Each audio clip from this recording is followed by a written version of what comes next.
नमस्कार, बहुत स्वागत है आपका। आप देख रहे हैं कहानी कुर्सी की। मैं हूं सौरभ शर्मा आपके साथ, और हमारे साथ हमारे मेहमान प्रोग्राम में आ चुके हैं विजय त्रिवेदी जी, विनोद अग्निहोत्री जी, समीर चौगांवकर साहब स्टूडियो में आ चुके हैं, और हर्षवर्धन त्रिपाठी जी भी बस कुछ सेकंडों में आप गिनती कीजिए, बस 10 तक आपके बीच में होंगे वो।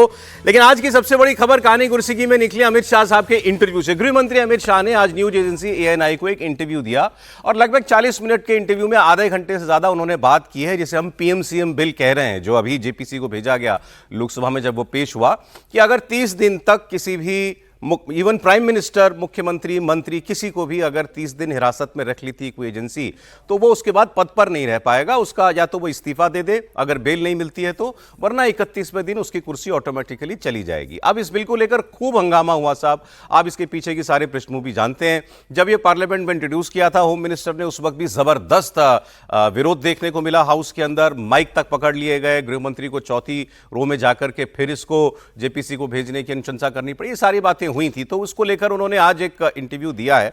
अब इसमें दो बातें प्रमुख तौर पर आज स्पष्ट हो गई। एक कि आने वाले बिहार इलेक्शन के अंदर एंटी करप्शन, ये भारतीय जनता पार्टी का, NDA का एक बहुत बड़ा आधार रहेगा चुनाव में जाते हुए। इंटरव्यू में एक सवाल उनसे यह पूछा गया कि क्या इसमें चंद्रबाबू नायडू और नीतीश कुमार ऑन बोर्ड हैं। उन्होंने कहा पूरी तरीके से हमारे सारे सहयोगी हमारे साथ हैं इस मुद्दे के ऊपर। सवाल यह भी हुआ कि बल्कि होम मिनिस्टर ने खुद कहा कि इसके लिए हमको 2/3 बहुमत की जरूरत होगी राज्यसभा में पास कराने के लिए। सवाल पूछा गया कि 2/3 बहुमत तो आपके पास नहीं है, ये तो माइनॉरिटी गवर्नमेंट है, सहयोगियों से चल रही है। तो उन्होंने कहा आप चिंता मत कीजिए, हम वो 2/3 बहुमत भी ले आएंगे, और कांग्रेस समेत कई विपक्षी दलों के सांसद इस मुद्दे पर अपनी पार्टी लाइन से हटकर हमारा साथ देंगे। यह दावा आज होम मिनिस्टर ने किया। तो जो मैं आपसे दो बातें कह रहा था साहब, एक तो ये कि ये मुद्दा बिहार चुनाव में भारतीय जनता पार्टी जोर शोर से उठाने वाली है, और उनके कोर एजेंडे में से या चुनाव के एजेंडे में ये एक प्रमुख एजेंडा रहेगा। और दूसरा, सरकार आश्वस्त है इस वक्त कम से कम कि वो इस बिल को पास भी करा ले जाएगी। अब ये कैसे होगा, आपको मैं अगर अंकगणित बताऊं इस वक्त जो बनता है, तो आपको जानकर हैरानी होगी कि इस वक्त की स्थिति लोकसभा में खास तौर पर 2/3 बहुमत से कोई बिल पास करा लेने की दिखाई नहीं देती है इस सरकार की। उसमें जितने फेंस सिटर होते हैं जो ना इंडिया गठबंधन में है ना जो NDU में, अगर आप उनको भी जोड़ लेते हैं तो भी बहुत मशक्कत करनी पड़ेगी सरकार को इतना समर्थन लाने के लिए। इस वक्त लोकसभा में 542 सांसद हैं, और 2/3 के लिहाज से 362 सांसदों का समर्थन चाहिए लोकसभा में इस बिल को पास करा लेने के लिए, और NDA के पास हैं 293, मतलब उनको 69 सांसदों के समर्थन की और जरूरत है। और जो पार्टियां बचती हैं वो बाकी छोटी छोटी पार्टियां हैं, जिसमें आप YSR कांग्रेस के 4 सांसदों की बात कर सकते हैं, BRS के भी शायद 4 हैं। आप इसमें अगर BJT के सांसदों को भी जोड़ लें तो भी ये 70 सांसद जो उनको और चाहिए, अतिरिक्त सांसद चाहिए, वो संख्या नहीं है इस वक्त सरकार के पास, NDA के पास। तो फिर ये लोग आएंगे कहां से? तो सवाल अब इससे ये उठता है कि क्या अब BJP ने जो तैयारी की है इस बिल को लाने से पहले, या तो ये शुद्ध केवल बिहार में माहौल बनाने के लिए है, पास कराना उद्देश्य ही नहीं है। JPC को चला गया है, JPC अपनी रिपोर्ट कब देगी? अगले सत्र तक तो बिहार का इलेक्शन भी हो जाएगा, उसमें पास हुआ तो हुआ, नहीं हुआ तो फिर आगे के लिए टल जाएगा, या तो ये मंशा है। लेकिन अगर इसको पास कराना है तो कौन टूटेगा? इंडिया गठबंधन की कौन सी पार्टियां टूटेंगी? कांग्रेस के बाद सबसे बड़ी पार्टी है स्टालिन साहब की पार्टी, DMK की पार्टी, समाजवादी पार्टी, DMK, और उसके बाद फिर आता है तृणमूल का नंबर। क्या इनमें से कोई पार्टी जो है वो सरकार का साथ देगी? तृणमूल कांग्रेस तो कह चुकी है हम JPC में भी नहीं जाएंगे, अखिलेश यादव कह चुके हैं हम JPC में भी नहीं जाएंगे इस बिल पर जो बहस के लिए बनाई गई है। तो फिर आखिर ये समर्थन आएगा कहां से? क्या कांग्रेस पार्टी के सांसद साथ देंगे इस बिल को पास कराने के लिए? तो इस पर हम बात करेंगे। हर्षवर्धन त्रिपाठी जी भी प्रोग्राम में आ गए। सर, बहुत स्वागत आपका। तो मैं पहले आपको उस इंटरव्यू का वही हिस्सा सुनवा रहा हूं जिसमें ये 2/3 बहुमत की बात हुई, और सीधा जब पूछा गया ये 2/3 बहुमत फिलहाल आपके पास नहीं है, तो ये संख्या बल कहां से आएगा? सुनिए इस पर होम मिनिस्टर अमित शाह का जवाब। संसद के अंदर चुनी हुई सरकार कोई भी विधेयक लाए या संवैधानिक संशोधन लाए, इसको सदन के सामने रखने में क्या विरोध हो सकता है? जबकि मैंने स्पष्ट कर दिया था कि इसको हम दोनों सदनों की संयुक्त समिति को सौंपेंगे, वहां आप आपके विचार व्यक्त कर सकते हैं। और दूसरा, जब इस पर मतदान हो तब आप आपका मत व्यक्त कर सकते हो, क्योंकि ये संवैधानिक संशोधन है तो 2/3 बहुमत चाहिए दोनों सदनों में। जो आपके पास नहीं है या नहीं है वो तो उस वक्त सिद्ध होगा, परंतु उस वक्त आप अपना विचार भी रख सकते हो और वोट भी कर सकते हो। किसी भी सरकार के विधेयक को या संविधान संशोधन को सदन में पेश न होने देना और इस तरह का व्यवहार करना, ये क्या लोकतंत्र में उचित है क्या? देखिए, गृहमंत्री ने इसका कोई सीधा जवाब नहीं दिया कि इसको पास कराएंगे कैसे, लेकिन अब बिल लेकर के आई है सरकार और वो कह रहे हैं सहयोगी हमारे साथ हैं, तो आगे का भी गणित, आगे का भी इंतजाम कुछ सोचा तो उन्होंने होगा। लेकिन पहले हम ये बात पूछें त्रिपाठी जी, 40 मिनट का इंटरव्यू केवल एक मुद्दे पर था, इस बिल के ऊपर, और होम मिनिस्टर ये इंटरव्यू दे रहे हैं, तो इसका मतलब प्राइम मिनिस्टर इससे पहले बिहार की रैली में इसकी बात कर चुके हैं, तो इसका मतलब साफ है कि सरकार के एजेंडे में इस वक्त चुनाव में जाते हुए ये कानून सबसे ऊपर है। तो केवल माहौल बनाने के लिए है या वाकई ये कानून बनाने की भी तैयारी है? देखिए, वैसे तो जनसंघ की स्थापना से भारतीय जनता पार्टी भी छोड़ दें, लेकिन कम से कम नरेंद्र मोदी के शासनकाल में कुछ भी माहौल बनाने के लिए नहीं आता है। और जैसे ही ये वाला भ्रम होता है कि माहौल बनाने के लिए आया है, तो माहौल बन जाता है और वो हो जाता है। और इस देश में 370 कभी हटेगा, इसकी किसी ने कल्पना नहीं की थी। हर कोई कहता था कि संभव ही नहीं है भाई, कौन जाएगा उस पर हाथ डालने। देश में 20% मुस्लिम आबादी है, सीधे सीधे वोट बैंक है, किसका दिमाग खराब है उसके साथ चला जाएगा। अच्छा, आप कर कैसे लोगों, इतनी तो मुश्किलें हैं, लेकिन इन्हीं अमित शाह ने करके दिखा दिया था। सवाल इससे आगे का अब खड़ा हो गया है। नंबर जुटाना, ये भारतीय जनता पार्टी, एनडीए, उनकी चिंता है। अमित शाह गृह मंत्री हैं, वो करेंगे, नरेंद्र मोदी प्रधानमंत्री। देश के सामने ये सबसे बड़ा मुद्दा नहीं हो गया है। स्वतंत्र भारत के इतिहास में पहली बार एक सरकार जो 2/3 बहुमत जिसके पास नहीं है, जिसको अंग्रेजी में शब्द इस्तेमाल किया जाता है ब्रूट मेजॉरिटी। कल भी हम लोग कह रहे थे, वो डेरेक ओब्रायन साहब, उन्होंने लिख दिया था कि हम तो जेपीसी में नहीं शामिल होंगे। क्या फायदा है भाई, नंबर का खेल होता है। जिस सरकार के पास ऐसी ब्रूट मेजॉरिटी नहीं है, ऐसा नंबर नहीं, वो कह रही है हम भ्रष्टाचार के खिलाफ कानून लाएंगे, जेल को पीएम सीएम का घर दफ्तर नहीं बनने देंगे। अमित शाह कह रहे हैं कि भारत के इतिहास में कभी नहीं हुआ कि 2 साल तक किसी को बेल एप्लीकेशन पड़ी रही, मेरे साथ हुई है। और उसके खिलाफ क्या वोट कौन करेगा भाई? और वोट करेगा तो अंत में तो जनता तय करेगी ना। और आज उन्होंने एक और बड़ी बात कही, जिसको मुझे लगता है अगर आगे चर्चा करना होगा तो उसको और आगे बढ़ाएंगे। लेकिन उन्होंने वो भी कहा जो बार बार लोग कहते हैं, विधिक पता नहीं, एक तरीका हो गया है कि कुछ भी हो जाए तो एंटी कॉन्स्टिट्यूशन। एंटी कॉन्स्टिट्यूशन कैसे है भाई? 2 साल की सजा होने पर कुर्सी जाती है तो एंटी कॉन्स्टिट्यूशन है।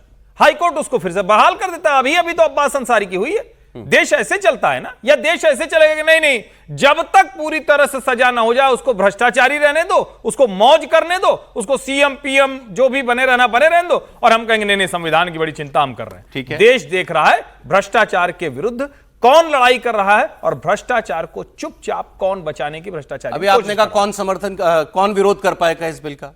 क्यों नहीं करेंगे विरोध? कांग्रेस पार्टी कह रही है कि भाई ये बिल तो है, ये बिल चुनी हुई सरकारों को एजेंसियों के दम पर गिराने के लिए लाया गया है। भाई उनके पास अपना आधार है इस बिल का विरोध करने का। सरकार इसको बना रही है करप्शन का मुद्दा तो करप्शन ही है ना। आधार तो पार्टियां ले आएंगी, भाजपा अपना तर्क देगी, कांग्रेस और दूसरी पार्टियां अपना तर्क देंगी, लेकिन मूल मुद्दा क्या है? मूल यह है कि भाई देश में कोई भी व्यक्ति अगर भ्रष्टाचार में फंसता है तो वो अपने पद पर नहीं रह सकता, सरकारी नौकरी में नहीं रह सकता, किसी भी जगह नहीं रह सकता। और जो खुद अमित शाह ने इस इंटरव्यू में भी कहा कि भाई राहुल गांधी उस वक्त क्या कर रहे थे, नैतिकता की छवि बनानी चाहते थे। आज उनको कुछ नहीं करना, आज लालू जी का हाथ पकड़ के घूम रहे हैं। अभी तो देश तो देखेगा ना ये। वो भी सुनाता हूं मैं आपको सर। लेकिन आपने कहा माहौल बनाने के लिए नहीं है, सरकार लाई है तो भ्रष्टाचार पर देश के सामने मैंडेट लेने की कोशिश है। नहीं तो इसको पास कराने का भी बंदोबस्त किया होगा। पूरी कोशिश करेंगे, पूरी कोशिश नहीं करेंगे तो अगला चुनाव इसी मुद्दे पर हो। सर आप बताइए, सिर्फ माहौल बनाने के लिए या पास कराने के लिए? और पास कराएंगे तो कैसे कराएंगे? 70 सांसदों का साथ कहां से आएगा? और देखो, राजनीति में जो भी सरकारें कदम उठाती हैं वो सफल हों असफल हों, वो माहौल तो बनाने के लिए बनाया जाता है उससे। भाई 370 का माहौल तो जनसंघ के जमाने से शुरू हुआ था बनना, बनते बनते बनते बनते बनते बनते 2019 5 अगस्त को वो फलीभूत हुआ। तो माहौल तो तब से बन रहा था ना। अब ये मुद्दा ठीक है, बहुत महत्वपूर्ण भ्रष्टाचार का मुद्दा। भ्रष्टाचार का मुद्दा तो जब से मैंने होश संभाला है तब से इस देश की राजनीति में महत्वपूर्ण है। जब नेहरू जी की सरकार थी उस वक्त भ्रष्टाचार का मुद्दा उठा, वो खुद फिरोज गांधी ने उठाया था। और उसके बाद फिर है कृष्ण मेनन, वो जो है जीप घोटाले वाला, 1974 का पूरा जयप्रकाश आंदोलन ही भ्रष्टाचार के खिलाफ था। मूल मुद्दा क्या था? भ्रष्टाचार। गुजरात की सरकार, बिहार की सरकार, गुजरात सरकार बर्खास्त हुई, फिर बीपी सिंह आए, वो भ्रष्टाचार के मुद्दे पर आए। याद करिए, वो फोर्स तोप और किर्लोस्कर पर छापे और उस पर छापे, तमाम जगहों पर छापे पड़े, भ्रष्टाचार के मुद्दे पर आए। उसके बाद जब बीजेपी ताकत पे आई तो वही भ्रष्टाचार को मुद्दे को लेके हमेशा, तो भ्रष्टाचार का शाश्वत मुद्दा है इस देश में जी, है ना। और ये सरकार भ्रष्टाचार के प्रति वाकई गंभीर थी तो 2014 से लेकर 2019 तक जिनके पास ब्रूट मेजोरिटी थी, जिसको अर्जी कह रहे हैं, जो ब्रूट मेजोरिटी 283 प्लस एनडीए 352 के आसपास था, और फिर 303 प्लस एनडीए मिला के 393 तब है 393 तब ब्रूट मेजोरिटी, तब ले आते बिल, आराम से पास भी हो जाता और झंझट ईमानदारी भी समझ में आ जाती। अब आपके पास जब नहीं है मेजोरिटी तो आप मेजोरिटी लेने के लिए क्या करेंगे? तोड़ फोड़ करने के लिए। उसमें कौन से पर्दे के पीछे डील होगी, उसमें क्या आश्वासन होंगे, क्या सियासी चालबाजियां होंगी कि नहीं होंगी? तो ये भी प्रश्न उठेगा। वैसे अभी जो आपने बात की, सॉरी मैं आपको रोक रहा हूं, लेकिन इसकी जरूरत तो केजरीवाल साहब के तिहाड़ जेल से सरकार जाने के बाद पड़ी ना, वो तो इस साल की बात है। वो तो समीर जी ने केजरीवाल साहब के नाम पर ही वो बिल को एट्रीब्यूट कर दिया था पिछले अपने शो में, याद करिए, आपके साथ ही डिस्कशन हो रहा था। मैं कह रहा हूं लेकिन मैं देखिए, जो सजा वाला भी बोला ना अभी किसी ने कि 2 साल की सजा होती है तो 2 साल, पर सजा हो जाती है जब सजा, यानी कोर्ट से एक कोर्ट की एक श्रेणी से आदमी सजा याफ्ता हो जाता है। एक सेकंड, आप जो बात कह रहे हैं वो भी वो बयान है उनका, मैं सुनाऊंगा। तो नहीं तो, यानी सजा हो जाती है, आरोप कोर्ट, सेशन कोर्ट में सिद्ध हो जाता है, ट्रायल कोर्ट में, उसके बाद फिर उसको रिलीफ हाई कोर्ट से मिलती है, सुप्रीम कोर्ट से मिलती है, वो अलग बात है। लेकिन और वो बिल भी इसी संसद ने पास किया। पहले 3 साल का मसला था, बाद में 2 साल हुआ। वो अध्यादेश राहुल गांधी ने फाड़ा था जो, जिसमें 3 साल वाला मसला। खैर, मैं जो बात कर रहा था वो कि देखिए, भ्रष्टाचार पर कितने आप गंभीर हैं ये कई बार साबित हो चुका है। आज सारे दिन पर दागी नेता थे, सब आपके साथ हैं और सब साफ सुथरे हैं। तो ये इसकी क्या, मैं इस बिल के पक्ष में हूं, लेकिन कुछ सेफगार्ड के साथ। फिर यह भी तय हो कि जो एजेंसी मुकदमा करेगी, अगर व्यक्ति छूटता है 2 साल 3 साल बाद, तो उस एजेंसी पर कार्रवाई होनी चाहिए। लेकिन अभी आपने कहा कि कहां से लाएंगे ये नंबर, तोड़फोड़ करेंगे, भाई कुछ तो करना पड़ेगा ना। भाई प्रलोभन दिया जाएगा, तोड़फोड़ की जाएगी, कुछ तो वो भी कहां से आएगा? सियासी सौदेबाजी तो होती है। पहले नंबर की बात कर लेते हैं, फिर आगे, क्योंकि वो बिल के प्रोविजंस और उसके खिलाफ क्या और उसके समर्थन में क्या तर्क दिया गृह मंत्री ने, वो आगे हम लोग बात करेंगे। क्योंकि लेकिन उन्होंने खुद कहा कि 2/3 की जरूरत है, और 2/3 सच बात है कि सरकार के पास नहीं है। मैंने आपको बताया लोकसभा में उनको एनडीए के इस वक्त जितने घोषित साथी हैं उनके अलावा 69 सांसदों के समर्थन की जरूरत है। अब इसमें वाईएसआर के 4 आप जोड़ लीजिए, समर्थन कर सकते हैं। वो इंडिपेंडेंट 7 हैं, उसमें से 4 भी आप जोड़ दीजिए तो भी 61 सांसदों की जरूरत पड़ती है। बीजेडी का मुझे मालूम नहीं, रुक गया है। साहब तो जेल, भ्रष्टाचार के आरोप में जेल में रहे। अब ये 60 सांसद भी और कहां से आ जाएंगे? ऑपोजिशन में अगर आप देखें तो ठीक आप कह रहे थे, 99 कांग्रेस के हैं, समाजवादी पार्टी के 37, तृणमूल कांग्रेस के 28, डीएमके के 22। इनमें से कोई टूटेगा क्या? शिवसेना यूबीटी के 9 हैं। शिवसेना यूबीटी क्या साथ दे देगी सरकार का इसमें? एनसीपी पवार साहब की जो है उसके 8 सांसद हैं, फिर उसके बाद लेफ्ट के 8, आरजेडी के 8, मतलब आम आदमी पार्टी जिसके नाम पे बिल आ रहा है उसके 3 हैं। कहां से आएगा ये नंबर? मतलब ऑपोजिशन, अगर इंडिया ब्लॉक टूटेगा तो कैसे? मुझे लगता है ये सवाल ही गलत है। अभी सवाल का कोई आज तो एक मायने नहीं है। पहली बात कि नंबर कहां से आएगा, नहीं आएगा। एक तो समझना चाहिए कि जो बिल लेकर आई सरकार, वो कैसे प्रोजेक्ट करती है और कैसे कन्विंस करती है। हमेशा हम ये क्यों सोचते हैं कि तोड़फोड़ करेंगे? अभी महिला बिल को पास करवाया है ना इस सरकार ने, उससे बड़ा बिल तो कोई आया नहीं है। तो सरकार क्या सभी दलों को ये कन्विंस कर सकती है कि नहीं कर सकती कि वो भ्रष्टाचार के खिलाफ लड़ाई लड़ रही है और आपको साथ होना चाहिए? ठीक है, यदि ऐसा होता है तो वो सबको साथ लेकर आ सकती है। हालांकि मुझे अभी नहीं पता कि इसमें, अब अमित शाह जी ने कहा तो ज़रूर होगा, क्योंकि मुझे लगता है इसमें 2/3 majority of present and voting का होना चाहिए अमेंडमेंट। तो एब्सेंट कराए जाएंगे? नहीं, उसमें तो ज़रूरत नहीं पड़ेगी ना। 2/3 मेजोरिटी प्रेजेंट में कोई ज़रूरत नहीं है एब्सेंट कराने की। कुछ करने की, और उसकी भी जरूरत पड़े तो एब्सेंट भी करवाया जा सकता है। आपने वो 5 अगस्त 2019 को याद कीजिए। 370 पर ये हुआ था। तो लेकिन अभी सरकार कैसे माहौल बनाती है और अभी जेपीसी में उसका क्या रूप निकल कर आता है, बहुत सारी चीजें होगा ना कि अमेंडमेंट भी हो सकते हैं। ऐसा नहीं है ना कि अब जो आज बिल पेश कर दिया वही होगा। पहले जेपीसी में क्या डिबेट होती है, उस पर क्या बात होती है, सरकार किन बातों से कन्विंस होती है, सरकार किन बातों से कन्विंस करती है लोगों को।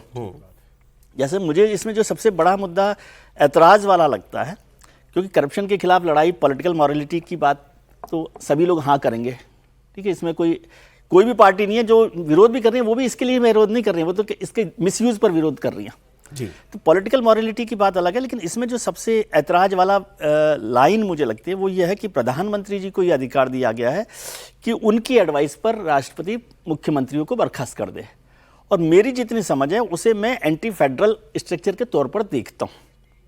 ये मेरी समझ है, जरूरी नहीं है कि सरकार ने कैसे दिया है, विपक्षी दल कैसे देख रहे हैं, तो बहुत सारे हो सकता है सरकार उसको बाद में बदल दे, क्योंकि उस पर तो मुझे नहीं लगता कि कोई। लेकिन इसकी नौबत कैसे आती है जब उसमें स्पष्ट प्रावधान है कि अगर 30 दिन में बेल नहीं है और आप हिरासत में हैं तो 31वें दिन ऑटोमेटिकली आपकी कुर्सी चली जाएगी। इसमें ऑन एडवाइस का रोल इस्तीफा देने के नहीं, एडवाइस तो बर्खास्त करेंगे ना, वो बर्खास्त कर देंगे। भाई आपने इस्तीफा नहीं दिया तो प्राइम मिनिस्टर प्रेसिडेंट को एडवाइस करते हैं कि बर्खास्त कर दें इसको। वही तो लॉ है, मतलब वो एक टेक्निकलिटी है जो आप बता रहे हैं, मगर टेक्निकलिटी नहीं है, ये बहुत बड़ा बात है सर। प्रेसिडेंट को प्राइम मिनिस्टर एडवाइस कर रहा है चीफ मिनिस्टर के लिए, ये फेडरल स्ट्रक्चर के खिलाफ है। आप इसको कॉन्स्टिट्यूशनली समझिए बात को। और मैं बता रहा हूं, आज मैं लिख कर दे देता हूं, ये सरकार जब जेपीसी में बिल लाएगी इस अमेंडमेंट को तो चेंज करेगी ही, क्योंकि ये कोई भी स्वीकार नहीं करेगी और वो भारतीय जनता पार्टी के लिए भी फायदेमंद नहीं है।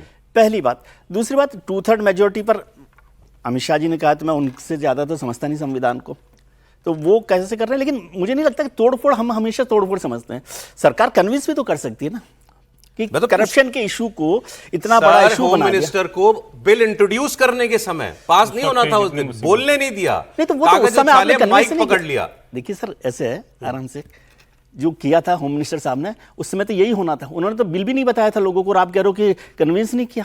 आपने तो बिल भी नहीं बताया लोगों को कि क्या बिल लेकर आ रहे हो। ठीक है, ये भी एंटी कॉन्स्टिट्यूशनल है, एंटी पार्लियामेंटरी है। मैंने ये बात इसलिए कही कि बिल इंट्रोडक्शन पर जब इतना विरोध है तो आपको लगता है कि तब भी कन्विंस किया जा सकता है। दो बातें अलग अलग है ना सर। बिल इंट्रोडक्शन पर तो आपने बताया ही नहीं कि बिल क्या है। ठीक है, बिल इंट्रोडक्शन के वक्त आपने बताया नहीं। सरकार चाहे तो कन्विंस करने की प्रयास करेगी, और हो सकता है कन्विंस जो है कन्विंस वाले मामले में, जैसे एक उदाहरण दिया इन्होंने महिला बिल का, महिला बिल में ओवरऑल ऑलमोस्ट सहमति थी, उसका कोई विरोध 30 साल लगे उस बिल को। इसमें अब किसान कानून में कहां कन्विंस कर पाई सरकार। अच्छा ठीक है, वापस जाना पड़ा ना। एक सेकंड सर, ये जो 2 साल वाली बात हुई, समीर जी ने एक लाइन तथ्य ठीक रहे, किसान कानून बाकायदा पारित कर दिया था, वापस नहीं, किसानों कहां कन्विंस कर पाई। अच्छा चलिए एक सेकंड सर, पारित हो गया, सदन की बात कर रहा हूं। पारित हुआ था सर, मैं पार्लियामेंट के फैक्ट की बात कर रहा हूं। की बात है तो वोट डिवीजन मांगने के बाद वोट डिवीजन नहीं हुआ था, तो वो सब भी तो है ना। चलिए समीर जी, पहले आप ही बताइए, हुआ था भाई। ये कॉन्स्टिट्यूशनल अमेंडमेंट वोट उससे नहीं हो सकता, वॉइस वोट के पास। मुझे दो बातें बताई गई, क्योंकि सब इधर-उधर हम लोग भी बात करते रहते हैं पत्रकार सबसे। वो कन्विंस करके नहीं पारित हुआ। एक किसी ने मुझसे कहा कि ये सरकार कंचे नहीं खेलती, ये लेकर के आई है अगर तो सोच समझ के लाई है और कुछ इंतजाम करके लाई है। लेकिन किसी दूसरे व्यक्ति ने मुझसे ये भी कहा कि सरकार को ये लगता है कि बिल चाहे पास ना भी हो, माहौल तो बनता ही है, माहौल तो बनेगा, ये कहने का तो मौका मिलेगा। ये बड़ा मुद्दा बनेगा देश की राजनीति। इसके खिलाफ भी लोग हो सकते हैं कि जेल से सरकार ना चले, ऐसे लोग भी, ऐसी पार्टियां भी हैं देश के अंदर। तो केवल माहौल बनाने के लिए यह कानून बन पाएगा कभी?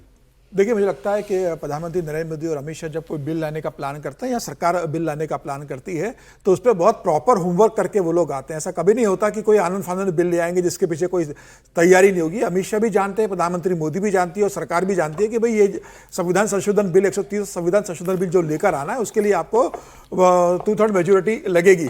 तो अमित शाह भी जानते हैं कि लोकसभा में और राज्यसभा में उनकी 2/3 बहुमत उनके साथ नहीं है। लेकिन मुझे लगता है कि जो सरकार जो मानसून सत्र में लेकर आई है, सरकार को इसको पास कराने की कोई बहुत जल्दी नहीं है। अभी कोई मुख्यमंत्री जेल में है नहीं, अरविंद केजरीवाल जैसे मुख्यमंत्री कोई जेल में है नहीं, कोई मुख्यमंत्री ऐसा नहीं जिसके खिलाफ ऐसी जांच चल रही हो, जिससे गिरफ्तारी की तलवार लटकी हो, तो ऐसी स्थिति में ये बिल काम आएगा। अभी सरकार के पास बहुत लंबा समय इस चीज के लिए। सरकार मानसून सत्र में जरूर लेकर आई है, मुझे लगता है सरकार शीर्ष सत्र में भी इसे पास कराने के फ्लोर पर लेकर आएगी। सरकार बजट सत्र तक इसको लेकर जा सकती है। सरकार इसको लेकर अभी पूरा माहौल बनाएगी, पूरे देश के अंदर इसको चर्चा में करेगी, बिहार चुनाव में इसको चर्चा करेगी और यह बताने की कोशिश करेगी कि सरकार, जो प्रधानमंत्री मोदी ने कहा था ना खाऊंगा ना खाने दूंगा, और जीरो टॉलरेंस करप्शन पर जो केंद्र सरकार और प्रधानमंत्री नरेंद्र मोदी का एटीट्यूड है, वह विपक्ष किसी भी स्थिति में कानून के रूप में लागू करने देना नहीं चाहता। और मुझे लग रहा है कि सरकार इस बात के लिए तैयार है कि हमारे पास अगर 2/3 मेजोरिटी नहीं है, अगर यह बिल गिरता भी है, तब भी सरकार की उसके अंदर जीत होगी कि सरकार कहेगी कि देखिए इतना बड़ा मामला था, भ्रष्टाचार के खिलाफ हम इतना बड़ा मामला कानून लेकर आ रहे थे कि देश के प्रधानमंत्री को भी उसमें सजा का प्रावधान था कि अगर उनके ऊपर भी गिरफ्तार होते हैं तो प्रधानमंत्री की कुर्सी भी चली जाएगी। जो किरण रिजिजू ने कल कहा था कि प्रधानमंत्री मोदी ने अपने को भी उससे अलग नहीं किया, उन्होंने अपने आप को शामिल किया, तो प्रधानमंत्री मोदी तक को जो कानून सजा देने की स्थिति में था, विपक्ष ने उस कानून को भ्रष्टाचार के लिए कि भविष्य में अपने लिए रास्ता बचा रहे। विपक्ष चाहता है कि भ्रष्टाचार इस देश में बना रहे, भ्रष्टाचार करने वाले कैबिनेट मंत्री, मुख्यमंत्री, प्रधानमंत्री इस देश में बने रहे आने वाले समय में, और इसलिए विपक्ष ने इसका विरोध किया है।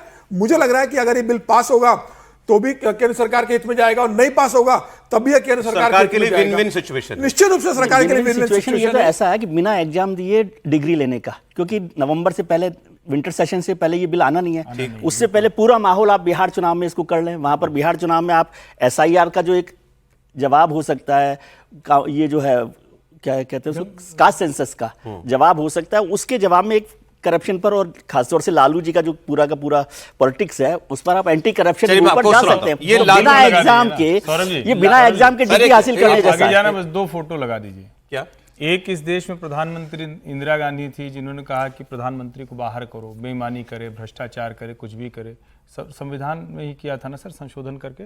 और दूसरे नरेंद्र मोदी हैं जिन्होंने खुद को शामिल, बाहर कहाँ किया गया प्रधानमंत्री? सर प्रधानमंत्री नरसिम्हा राव मुकदमा चला तो नहीं चला सर? प्रधानमंत्री को बाहर किया गया। कब किया गया? प्रधानमंत्री को इंदिरा गांधी ने, 39 अमेंडमेंट में नहीं, वो 39 अमेंडमेंट उसके बाद वो वापस हुआ ना। नहीं, वो दूसरी बात कह रहे हैं। उन्होंने किया लेकिन उसका वापस हुआ। सर आप कुतर्क कर रहे हैं। इंदिरा गांधी ने किया था कि नहीं, एक लाइन की बात है। अब उसके बाद क्या, वो छोड़िए ना, इंदिरा गांधी ने अपने आप को इससे बाहर किया कि हम भ्रष्टाचार करें, हमारे ऊपर माल नहीं चलेगा, इतनी सी बात है। अब आप करें, उसके बाद कौन सा चला? दोनों का फर्क है ना। एक प्रधानमंत्री अपने आप को उसमें शामिल करा रहा है, एक प्रधानमंत्री ने अपने आप को उससे बाहर, वो प्रधानमंत्री शामिल करा रहा है जिसकी सरकार में, जिसके सहयोगी में सारे भ्रष्टाचारी शामिल हो गए। नहीं, वो एक अलग बात हुई सर, ये भी है, ये फैक्ट रख दीजिए ना। पे तो आप लड़िए ना, आपका तो इतिहास इतना जानकारी, ये फैक्ट भी रख दीजिए ना। अच्छा एक सेकंड, अब ये फैक्ट जो है वो है ही ना। सर एक दो बातें और सुना देता हूं आपको। अभी बात हुई ये राहुल गांधी वाली बात आपने कह दी ना, तो पहले राहुल गांधी पर जो उन्होंने आज बोला इंटरव्यू में कि ये राहुल गांधी मनमोहन जी की सरकार में ऑर्डिनेंस लेकर के लालू जी को जब जेल हो गई तो बचाने के लिए उस कानून को जो बना हुआ है दशकों से कि अगर 2 साल से की सजा हो जाए तो कोई भी जनप्रतिनिधि हो उसकी कुर्सी चली जाएगी, 6 साल तक चुनाव नहीं लड़ पाएगा, उसको हटाने के लिए ऑर्डिनेंस लाया गया लालू जी को बचाने के लिए, और वो ऑर्डिनेंस फाड़ दिया राहुल गांधी ने। हाँ, प्रतीकात्मक तौर पर, हाँ, क्योंकि वो बाद में कहा कि एक्चुअली फाड़ा नहीं था, लेकिन उन्होंने कहा था इट इज नॉनसेंस। लेकिन सरकार ने विड्रॉ कर लिया ना। उन्होंने, राहुल गांधी ने कहा था इट इज शेयर नॉनसेंस, बकवास है ये कानून, ये ऑर्डिनेंस, और ऑर्डिनेंस वापस भी हो गया। किताबों में लिखा गया कि उससे कितने आहत थे मनमोहन सिंह जी ने इस्तीफा देने के बारे में भी सोचा था, इसकी चर्चाएं की थी अपने सहयोगियों से। बहरहाल आज अमित शाह कह रहे हैं कि वही राहुल गांधी लालू यादव के गले लग रहे हैं बिहार में। लालू यादव उनके सबसे बड़े सहयोगी हैं जो सजा याफ्ता हैं, तो ये डबल स्टैंडर्ड नहीं चल सकता देश में। मनमोहन सरकार एक ऑर्डिनेंस लेकर आई कि 2 साल की सजा हो तो भी अपील का स्टेज बाकी है तो उनकी सदस्यता नहीं जाती है। यही मॉरल ग्राउंड था जो आप कोट कर रही हो। तो एक ऑर्डिनेंस लेकर आए कि हम इसको बदल दे रहे हैं। ऑर्डिनेंस से बदलने का कैबिनेट ने प्रस्ताव भी किया। यही श्री राहुल गांधी इसको कंप्लीट नॉनसेंस कहकर सार्वजनिक रूप से प्रेस कॉन्फ्रेंस में फाड़े थे ऑर्डिनेंस को, और देश की कैबिनेट ने और देश के प्रधानमंत्री ने जो फैसला लिया था, उनकी पार्टी के ही प्रधानमंत्री ने जो फैसला लिया था, उसका मॉरल ग्राउंड पर उन्होंने मखौल उड़ाया था। और मनमोहन सिंह एक सॉरी फिगर बनकर रह गए थे पूरी विश्व के सामने।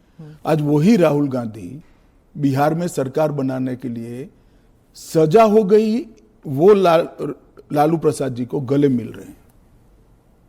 ये ड्यूअल स्टैंडर्ड नहीं है क्या? लालू जी के वो ऑर्डिनेंस फाड़ने का, लालू जी के बचाने के लिए जो ऑर्डिनेंस मनमोहन सिंह लाए थे, वो ऑर्डिनेंस को फाड़ने का राहुल गांधी का औचित्य क्या था? अगर उस दिन वो मोरालिटी थी तो आज नहीं है क्या? क्योंकि आप लगातार 3 चुनाव हार चुके हो। मोरालिटी के स्टैंडर्ड्स चुनाव के जय पराजय के साथ जुड़े नहीं है। मोरालिटी के स्टैंडर्ड सूर्य और चंद्र की तरह हमेशा अपनी जगह पे स्थिर रहने। अब बताइए सर, किसके पास है हाई मॉरल ग्राउंड? नहीं राहुल गांधी के पास या इनके पास? अब वो पता नहीं है, स्मिता जी ने पूछा कि नहीं पूछा कि प्रधानमंत्री एक दिन पहले 77,000 करोड़ घोटाले की बात करते हैं भाषण में और अगले दिन अजीत पवार शामिल हो जाते हैं, तो वो मॉरलिटी का स्टैंडर्ड क्या है? और लालू जी कन्विक्टेड हैं, ओम प्रकाश चौटाला के जो दुष्यंत चौटाला के पिताजी अजय चौटाला भी तो कन्विक्टेड थे, वो तो बाकायदा उस मीटिंग में शामिल हुए थे जो एनडीए की मीटिंग हुई थी 29 जिलों की, वो भी तो कन्विक्टेड थे। अगर कन्विक्शन का ही सवाल है तो सवाल ये है कि स्टैंडर्ड चंद्र सूर्य की तरह अटल है, इसमें कोई दो राय नहीं है, लेकिन वो अपने हिसाब से परिस्थिति के हिसाब से बदल भी तो जाते हैं ना, कि हमारी कमी आपकी कमी ज़्यादा उजली है। भाई पहला काम तो ये करना चाहिए सत्ताधारी दल को, चूंकि सरकार उनकी है, वही बिल ला रहे हैं कि जितनों पर मुकदमे चल रहे हैं गंभीर अपराध भ्रष्टाचार कर, उनको पार्टी से निकालिए, पदों से निकालिए, उनके पहले मुकदमे ट्रायल में करवाइए, अब वो विधायक होकर आ जाए, शामिल करिए, तब भ्रष्टाचार का स्टैंडर्ड पता लगेगा ना। अच्छा, इसमें उन्होंने ये भी कहा जो आपने बीच में बात छोड़ी, एक बस एक सेकंड सर, ब्रेक भी हो जाएगा, आप बोलिएगा, मैं बस एक पॉइंट और दे रहा हूं जो इंटरव्यू में उठा। उन्होंने ये कहा, जब ये सवाल हुआ कि भाई आरोप है, उन्होंने पूछा गृह मंत्री ने, आप मुझे बताइए इसमें विपक्ष का ऐतराज क्या है, आप विरोधी दलों ने जो आपको ऐतराज बताया वो बताओ आप मुझे। तो उन्होंने कहा कि ऐतराज ये है कि आप एजेंसियों का इस्तेमाल करके सरकारों को गिराएंगे, मुख्यमंत्री को जेल में डालो, 30 दिन तक एजेंसी आपकी है, ऐसी दफा लगा दो, 30 दिन तक बेली ना हो। उन्होंने कहा मतलब आप मानते हैं इस देश में कोर्ट्स नहीं है, कोर्ट खत्म हो गए हैं, जेल में कोर्ट डालती है, एजेंसी नहीं डालती, ये बात उन्होंने कही। फिर उन्होंने ये भी कहा, उन्होंने कहा 5 स्तर की अपील का प्रावधान है जिसमें अंतिम है कि 30 दिन में बेल ले लो, उससे पहले भी 4 स्टेजेस ऐसी हैं जिसमें रिलीफ के लिए अदालत जाया जा सकता है, गिरफ्तारी से पहले भी आदमी रिलीफ के लिए जाता है, एफआईआर क्वॉश कराने के लिए जाता है, समन आता है तो उसको रुकवाने के लिए जाता है, तो वो सब भी है उनके पास, प्लस 30 डेज है।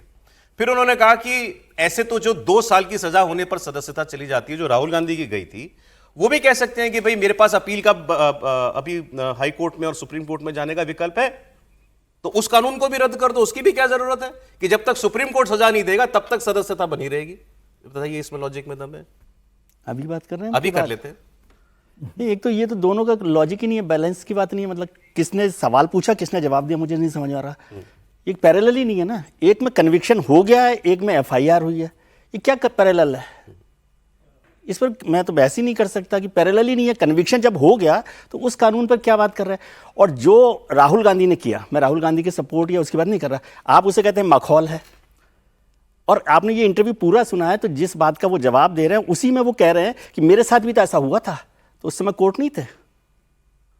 आपने सुना है पूरा इंटरव्यू? मैंने पूरा इंटरव्यू सुना है। सर आप क्यों मुझे इतना हल्के में लेते हैं? नहीं, तो उसमें उन्होंने ये तर्क दिया है, जब आपको बुला रहा हूं तो कुछ बात सुन के ही आऊंगा। तो उन्होंने ये तर्क दिया है कि भाई वहां पर उन्होंने ये कहा है, पहली बात तो ये कि ये आपने बिल्कुल ठीक कहा, कन्विक्शन के लिए तो कानून आया नहीं है। कानून का बेसिक इतना सा स्कोप है कि जेल से सरकार चलाओगे क्या? हाँ, सिर्फ इतना स्कोप है, वो तो सरकार बार बार यही तो कह रही है। इस पर तो मैं कह रहा हूं ना, वो तो इसमें कोई परेशानी नहीं है। और उन्होंने अपनी बात पर उन्होंने ये कहा कि मैं कन्विक्ट भी नहीं हुआ था, उसके बावजूद मैंने कुर्सी भी छोड़ी, और जब तक बरी नहीं हो गया तब तक मैं पद पे आया भी नहीं। वो बिल्कुल ठीक बात कर रहे हैं, लेकिन उन्होंने ये कहा कि कोर्ट, मतलब जो सवाल आज खुद कर रहे हैं अमित शाह जी कि भाई कोर्ट और ये सारी व्यवस्था है, तो उनका मेरे ऊपर तो ये सब चल गया ना, तो उनके समय में कोर्ट था, सब व्यवस्थाएं थी। मैं ये कह रहा हूँ वो मुद्दा ही नहीं है, और इस मुद्दे को आप इससे मत जोड़िए। ये सरकार का एजेंडा है कि आप करप्शन को, आप यहाँ पर आ जाएंगे फिर कहेंगे आप करप्शन के खिलाफ लड़ रहे हैं। मैं करप्शन के खिलाफ बात ही नहीं हो रही है। करप्शन के खिलाफ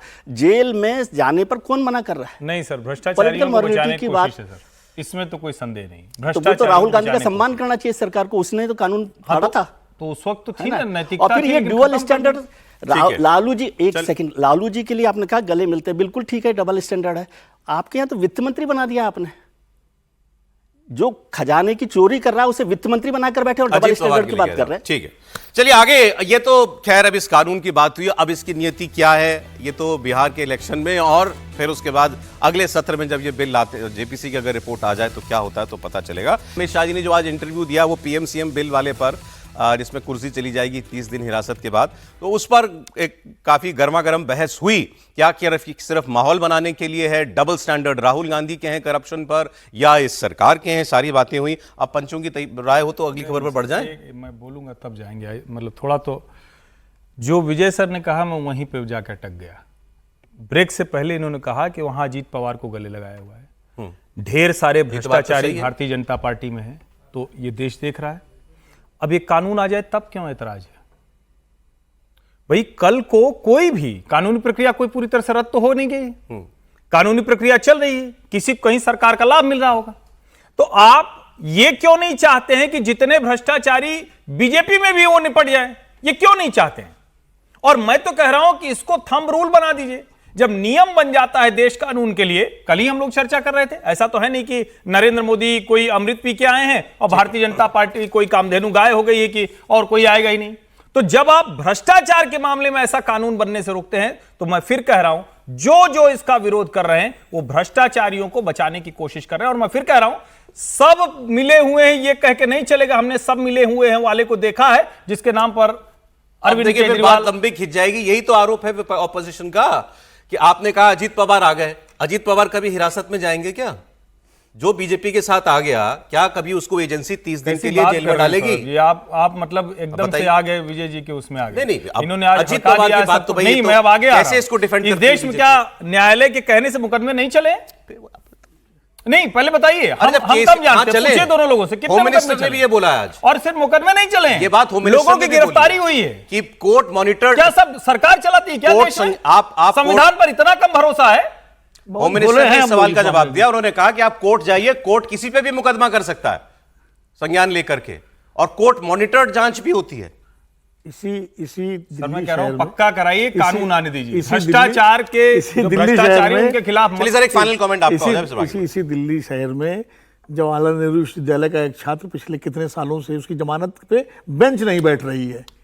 आप बाकी तो छोड़ दीजिए, जमानत होना ना होना, उस पर मेरिट पे बात करना अलग बात है, लेकिन उस पर वो अर्जी की सुनवाई नहीं हो रही है। अब हम बात कर रहे हैं कि देश में संविधान, लोग, मतलब बहुत सारी चीजें ऐसी हैं कि कहाँ किसका प्रभाव है। तो इसीलिए मैं कह रहा हूं, मेरा कहना है कि मैं कानून के पक्ष में हूं, लेकिन सेफ गार्ड के साथ। अब इस बात की बात, सेफ गार्ड क्या? एक फाइनल बात, एक बस नहीं, तो सेफ गार्ड के साथ, सेफ गार्ड ये है कि अगर झूठा मुकदमा कोई दर्ज करता है तो दर्ज करने वाले पर भी कार्रवाई हो। हाँ, तो ये कराइए ना, सारे लोकतांत्रिक देशों में। देखिए 40 मिनट का इंटरव्यू पूरा तो नहीं डिस्कस हो सकता, एक अंतिम, क्योंकि इंपॉर्टेंट पॉइंट है जो आपने कहा कि अदालतें तो हफ्तों महीनों लगा देती हैं सुनवाई में। ये सवाल भी हुआ होम मिनिस्टर से कि अदालतों में तो विलंब होता है, नहीं मिलेगी बेल 1 महीने के बाद तो कुर्सी चली जाएगी, चाहे कोई चीफ मिनिस्टर हो कोई हो। तो उन्होंने कहा कि मुझे ऐसा लगता है कि जब ये कानून बन जाएगा और ऐसा कोई रिलेटेड मैटर जुडिशरी के सामने जाएगा तो वो मामले जल्द त्वरित सुनवाई के तहत डिसाइड होंगे। क्योंकि ये, हाँ, क्योंकि तब एक तो पॉलिटिकल पार्टी जो भी जिसके ऊपर भी होगा वो बार बार कोर्ट को ये कहेगी साहब जल्दी सुनवाई करो, हमारी तो कुर्सी चली जाएगी, तो कोर्ट को सुनना पड़ेगा। सुन लीजिए ना, अरे हुआ एक मिनट, महाराष्ट्र के विधायकों का मसला तो अभी भी लंबित है, विधानसभा भी चुन ली गई, सरकार भी बदल गई, और शिवसेना और एनसीपी परेशान भैया करते करते जो है कि करिए वो फैसला चुनाव आयोग का अभी तक लंबित है सुप्रीम कोर्ट में। अब सर ये कुछ संसद में भी बहस होगी ना, जब बिलाएगा, इसलिए मैं कह रहा हूं कि अदालतों में किसका दबाव। अगली खबर, आज की खबर दूसरी बड़ी ये है, बिहार में मैं जाऊं उससे पहले राहुल गांधी ने जो वोट चोरी का आरोप लगाया इलेक्शन कमीशन के ऊपर, सीधे इलेक्शन कमिश्नर के ऊपर अब तो वो लगा रहे हैं, जिस पर मुख्य चुनाव आयुक्त ज्ञानेश कुमार जी ने पिछले रविवार को प्रेस कॉन्फ्रेंस करके कहा था 7 दिन या तो हलफनामा दें वरना माफी मांगनी पड़ेगी। ये ऐसी टोन में उन्होंने कहा था, तो वो 7 दिन पूरे हो गए, कल ही पूरे हो गए थे वो। और अब इलेक्शन कमीशन के जो सोर्सेस से जो खबरें आ रही हैं, जो छप रही हैं, उसमें यह कहा गया है कि क्योंकि हलफनामा नहीं दिया राहुल गांधी ने, इससे यह साबित हो गया देश के सामने कि उनके आरोप निराधार और अनर्गल थे, वोट चोरी के सारे आरोप बेबुनियाद थे, अब उनको माफी मांग लेनी चाहिए। लेकिन चुनाव आयोग अब इस मामले में आगे शायद कुछ ना करे। मतलब पहली बात तो उनके आरोपों की जांच नहीं होगी, दूसरी बात जो थी, अब आरोप माफी आप उनसे, इलेक्शन कमीशन तो धरना देके माफी मंगवा नहीं सकता, तो माफी भी नहीं आएगी। तीसरी बात क्या हो सकती थी कि आप उन पर कानूनी कार्रवाई करें, इलेक्शन कमीशन शायद वो करने के मूड में भी नहीं है। मतलब ये मामला यूं ही का यूं खत्म हो गया और इलेक्शन, और राहुल गांधी अब से लेकर जाने कब तक वोट चोरी वो कहते रहेंगे। देखिए, राहुल गांधी ने मामला खत्म कर दिया है। राहुल गांधी के हाथ में इतना बढ़िया हथियार लगा था। 7 अगस्त को राहुल गांधी ने पूरा पत्रकार वार्ता लेके पूरा एक्सपोज किया था चुनाव आयोग को सारी डिटेल के साथ। चुनाव आयोग ने कहा कि भाई जो आपने कहा है वो आप हमें हलफनामे में दे दीजिए। 17 तारीख को चुनाव आयोग ने पत्रकार वार्ता ली थी, अगस्त को। चुनाव आयोग ने सब डिटेल में राहुल गांधी की बातों का जवाब दिया, राहुल गांधी का कहीं जिक्र नहीं किया। लेकिन राहुल गांधी अड़े रहे कि भाई जो मैंने कहा है वह सत्य है, जबकि जिन लोगों के नाम राहुल गांधी ने 7 अगस्त की पत्रकार वार्ता में लिए थे उन सब लोगों ने वीडियो जारी कर या मेल पर या अपने बयान से कह दिया कि भाई मेरे संग ऐसा नहीं हुआ है, राहुल गांधी ने मेरी निष्ठा का आनंद भी किया है, और जो राहुल गांधी कह रहे हैं कि मैंने 2 जगह वोटिंग की है वो सरासर निराधार है और आरोपहीन है, उन्होंने स्पष्ट कर दिया था। उसके बाद भी राहुल गांधी नहीं माने।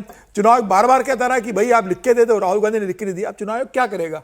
राहुल गांधी तो रोज आरोप लगाएंगे, तो क्या रोज चुनाव आयोग अपनी काम दूसरा बिहार का चुनाव छोड़कर राहुल गांधी के आरोपों की कानूनी कार्रवाई करें? नहीं तो क्या कब तक वो इलेक्शन, वो मुख्य चुनाव आयुक्त को चोर कह रहे हैं भाई। नहीं, व्यक्तिगत कहेंगे तो व्यक्तिगत ज्ञानेश कुमार जाएंगे, कहा जा रहा है। हाँ, तो वो डिसाइड करेंगे, ये उनका लुक है कि वो इलेक्शन कमीशन को अपनी रेपुटेशन की चिंता नहीं है। नहीं, बिल्कुल है ना भाई, इलेक्शन कमीशन को चिंता है, और सुप्रीम कोर्ट में मामला गया था, सुप्रीम कोर्ट ने चुनाव आयोग की जो एसआईआर की कार्रवाई इसको लेकर जायज ठहराया हुआ है। अगर सुप्रीम कोर्ट को लगता है कि चुनाव आयोग गलत कर रहा है, 65 लाख जो वोट काटे अलग तरीके से, एसआईआर अलग मामला, सुप्रीम कोर्ट एसआईआर सुन रहा है, वोट चोरी बिल्कुल डिफरेंट मामला है। तो वोट चोरी राहुल गांधी कह रहे हैं ना, उसमें राहुल गांधी कह रहे वोट चोरी हुआ है, कौन उसके अलावा कह रहा है वोट चोरी हुआ है? जिनका वोट चोरी का आरोप लगा रहे हैं वो खुद कह रहे हैं कि हमने वोट चोरी नहीं हुए। क्या डबल वोट डाले गए हैं इसके अंदर? तेजस्वी यादव अपनी पत्रकार तो आप भी इस पक्ष में कि आप इलेक्शन कमीशन को आगे कुछ करने की जरूरत नहीं कोई मतलब नहीं है ना। राहुल गांधी तो रोज आरोप लगाएंगे कि रोज इलेक्शन कमीशन अपना काम छोड़कर राहुल गांधी के पीछे बैठा रहेगा क्या? तो देश की जनता कार्रवाई भी ना करे उनके, कुछ नहीं करना चाहिए। देश की जनता जानती है, और देश की जनता तय करेगी, बिहार की जनता तय करेगी राहुल गांधी कितना। राहुल गांधी ने ना माफी मांगी और ना हलफनामा दिया, तो अब मतलब इलेक्शन कमीशन कह रहा है मतलब उनके आरोप जो है निराधार थे। नहीं, आरोपों का इससे कोई संबंध नहीं है। इलेक्शन कमीशन ने मेरे ख्याल से ठीक किया है, उसको पहले ही नहीं पढ़ना चाहिए। मैं इसको यदि ज़्यादा थोड़ा सा रूट तरीके से कहूँ तो इलेक्शन कमीशन ने अपनी गलती सुधार ली है। पॉलिटिकल मसलों पर इलेक्शन कमीशन को पढ़ना नहीं चाहिए। वोट चोरी प्योरली पॉलिटिकल आरोप है, उसका जवाब भारतीय जनता, जैसे बहुत सारे लोग कह रहे हैं इलेक्शन कमीशन का जवाब भारतीय जनता पार्टी उसका सही जवाब है। वो पॉलिटिकल आरोप है, पॉलिटिकल जवाब दे। इलेक्शन कमीशन को इन सब मसलों में नहीं पड़ना चाहिए। यदि उन्होंने इंक्वायरी करवानी थी करवा लेते, नहीं करवानी, उनको लगता है इससे भी उनकी इमेज बेहतर बन रही है, तो वो उनको तय करना है।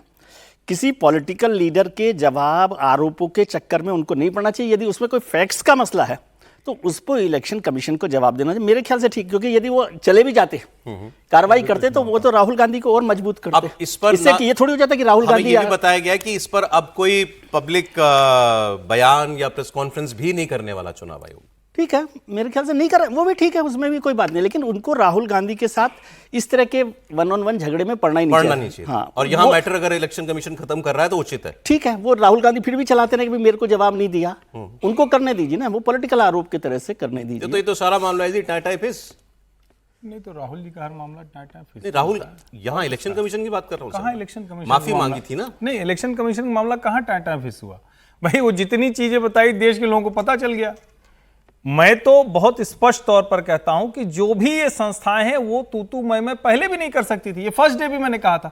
लेकिन मेरा ये मानना था कि चुनाव आयोग को चूंकि बहुत गंभीरता से आरोप लगाए गए थे, ऐसा माहौल बनाया गया था वातावरण की, बहुत कुछ हो गया। अब राहुल गांधी का हर बार ऐसे ही गुब्बारा फूटता है, अब इसमें हम कुछ नहीं कर सकते। उनके सलाहकार बहुत ही खराब है। 10 लोग वो नहीं जुटा पाए इतने दिन में, इतना बढ़िया गर्म तवा था, 10 लोग जुटा लाते और कहते कि भैया ये लोग हैं, इनकी गड़बड़, वो भी नहीं जुटा पाए। जिनको चाय पिलाए वो भी गड़बड़ निकले। तो अब ऐसे में चुनाव आयोग अगर उसका जवाब देगा तो फिर एकदम यहां पे विजय जी जो कह रहे हैं सही है कि तू मैं होती रहेगी। और नेता को क्या है, नेता को तो मजा आएगा ना, ये तो सबसे अच्छा चीज है कि रोज प्रेस कॉन्फ्रेंस हो। राहुल गांधी बिल्कुल असत्य वचन करते हुए, क्योंकि एक दिन विनोद जी ने कह दिया झूठ मत बोला करिए, तो मैं कह रहा हूं असत्य वचन करते हुए प्रतीत हुए हैं। और चुनाव आयोग अपनी जिम्मेदारी से काम कराए, बढ़िया से बिहार चुनाव करा देगा, जो रही सही मारामारी वो भी खत्म हो जाएगी। सर, अब ऐसे तो मतलब इसका जवाब क्या ही कोई देगा, लेकिन आपको क्या लगता है लोगों की नजर में कौन ऊपर साबित हुआ इसमें, इलेक्शन कमीशन या राहुल गांधी? देखिए, मैं विजय जी की बात से इतना सहमत हूं कि राहुल गांधी का आरोप राजनीतिक आरोप है और राजनीतिक दल राजनीतिक आरोप ही लगाते हैं। लेकिन चूंकि राहुल गांधी खाली राहुल गांधी नहीं है, वो नेता विपक्ष भी हैं। अब आप उनको पसंद करें नापसंद करें, लेकिन हैं। जैसे मोदी जी को पसंद करें नापसंद करें, लेकिन देश के प्रधानमंत्री हैं भाई। बहुत लोग नहीं नापसंद, लेकिन देश के प्रधानमंत्री तो हैं, वो एक जिम्मेदारी है पद की, तो पद गए। ऐसे ही राहुल गांधी नेता विपक्ष हैं, बहुत लोग नापसंद करते हैं उनको, कहते हैं उस लायक नहीं, लेकिन हैं तो हैं, उसमें आप क्या करेंगे। तो नेता विपक्ष अगर कोई आरोप लगा रहा है, खासकर महादेवपुरा की मैं बात कर रहा हूँ, वो एसआईआर में 10 लोग पकड़े, 3 लोग पकड़े, गलत निकले, उसकी बात नहीं कर रहा हूँ। महादेवपुरा में अगर उन्होंने 1 लाख वोट फर्जी होने का दावा किया या फैक्ट्स दिए या जो भी प्रेस कॉन्फ्रेंस की अपने तथ्य दिए, तो चुनाव आयोग मेरे हिसाब से बेहतर होता उनसे तू मैं पढ़ने की बजाय साइलेंटली उसकी जांच करा के और दूध का दूध पानी करके उनके पास भेज देता है कि साहब ये आपने जो बताया ये वोट गड़बड़ी है, चोरी नहीं है, ये इतने नाम गड़बड़ थे, वो ठीक कर दिए जाएंगे। लेकिन समस्या ये हो गई कि चुनाव आयोग बिल्कुल मोर्चे पर आ गया। राहुल गांधी ने कहा कि चोरी हुई, उनका बिल्कुल चोरी नहीं हुई। अच्छा, फिर वही आरोप अनुराग ठाकुर ने लगा दिए सेम उसी तरह शैली में कि रायबरेली में, अमेठी में और कन्नौज में। अब चुनाव आयोग की समस्या ये हो गई कि अगर राहुल गांधी के ऊपर एफआईआर कराए तो फिर उन पर भी कराओ। अगर उनसे आप, क्योंकि ये सवाल उठ गया कि आप एफिडेविट राहुल गांधी से मांग रहे हो तो उनसे क्यों नहीं मांग रहे हो, तो चुनाव आयोग के लिए ये बड़ी दुविधा की स्थिति हो गई। इसीलिए कानूनी कार्रवाई नहीं तो कर रहा राहुल ऐसे गांधी। में चुनाव आयोग ने बेहतर तरीका ये अपना कि भैया मामले को दाखिल दफ्तर करो, 7 दिन हो गए, उन्होंने कोई जवाब नहीं दिया, अब कोई जांच की जरूरत नहीं है और अपना काम करो। ठीक है, देर आए दुरुस्त आए, पहले ही प्रेस कॉन्फ्रेंस नहीं करनी चाहिए थी, बजाय उसके साइलेंटली आप जांच करते। पहले भी आरोप लगे चुनाव आयोग पर, तो यही होता था। अब इलेक्शन कमीशन जांच करते थे और जवाब इलेक्शन कमीशन कह रहा है कि राहुल गांधी के आरोप बेबुनियाद साबित हो गए और राहुल गांधी कहते रहेंगे कि देश में वोट अब वो चोरी तो वो कहेंगे बेबुनियाद साबित हो गए, कहेंगे आरोप है हमारे, उन्हें जवाब नहीं दिया। चलिए, बिहार के चलती पॉलिटिक्स रहेगी में और क्या हो रहा है वो मैं आपको बता देता हूं। अभी आपको याद है तेजस्वी यादव ने बहुत ओपनली खुलकर राहुल गांधी को देश का भावी प्रधानमंत्री डिक्लेयर किया कि देश के अंदर अगला प्रधानमंत्री राहुल गांधी होगा। इसमें एकजुटता भी दिखाई दी, ये भी दिख गया कि भाई उनका करियर का अलग पाथ है, मेरा करियर का अलग पाथ है, मेरी लड़ाई पटना की है, उनकी लड़ाई दिल्ली की है। तो अब उम्मीद की जा रही थी कि भाई राहुल गांधी भी कुछ ऐसी ही बात खुलकर कहेंगे, अगर कभी मौका आया तो मौका आया। पत्रकार ने सीधे सीधे उनसे कहा कि इन्होंने आपको प्रधानमंत्री पद के लिए उम्मीदवार जो है वो खुलकर माना है और माना है कि आप देश के प्रधानमंत्री एक दिन बनेंगे। क्या आप इनके लिए ये बात कहना चाहेंगे कि ये आपके गठबंधन के उप मुख्यमंत्री पद के दावेदार हैं?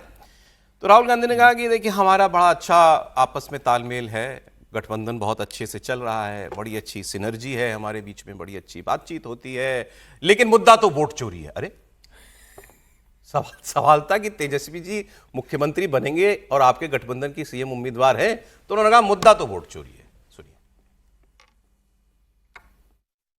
तेजस्वी यादव ये कह चुके हैं कि अगर अगली सरकार बनेगी देश में तो राहुल गांधी पीएम बनेंगे। संविधान बचाने के लिए, लोकतंत्र बचाने के लिए इन सबों को भरोसा है कि आप उस पर काम करेंगे।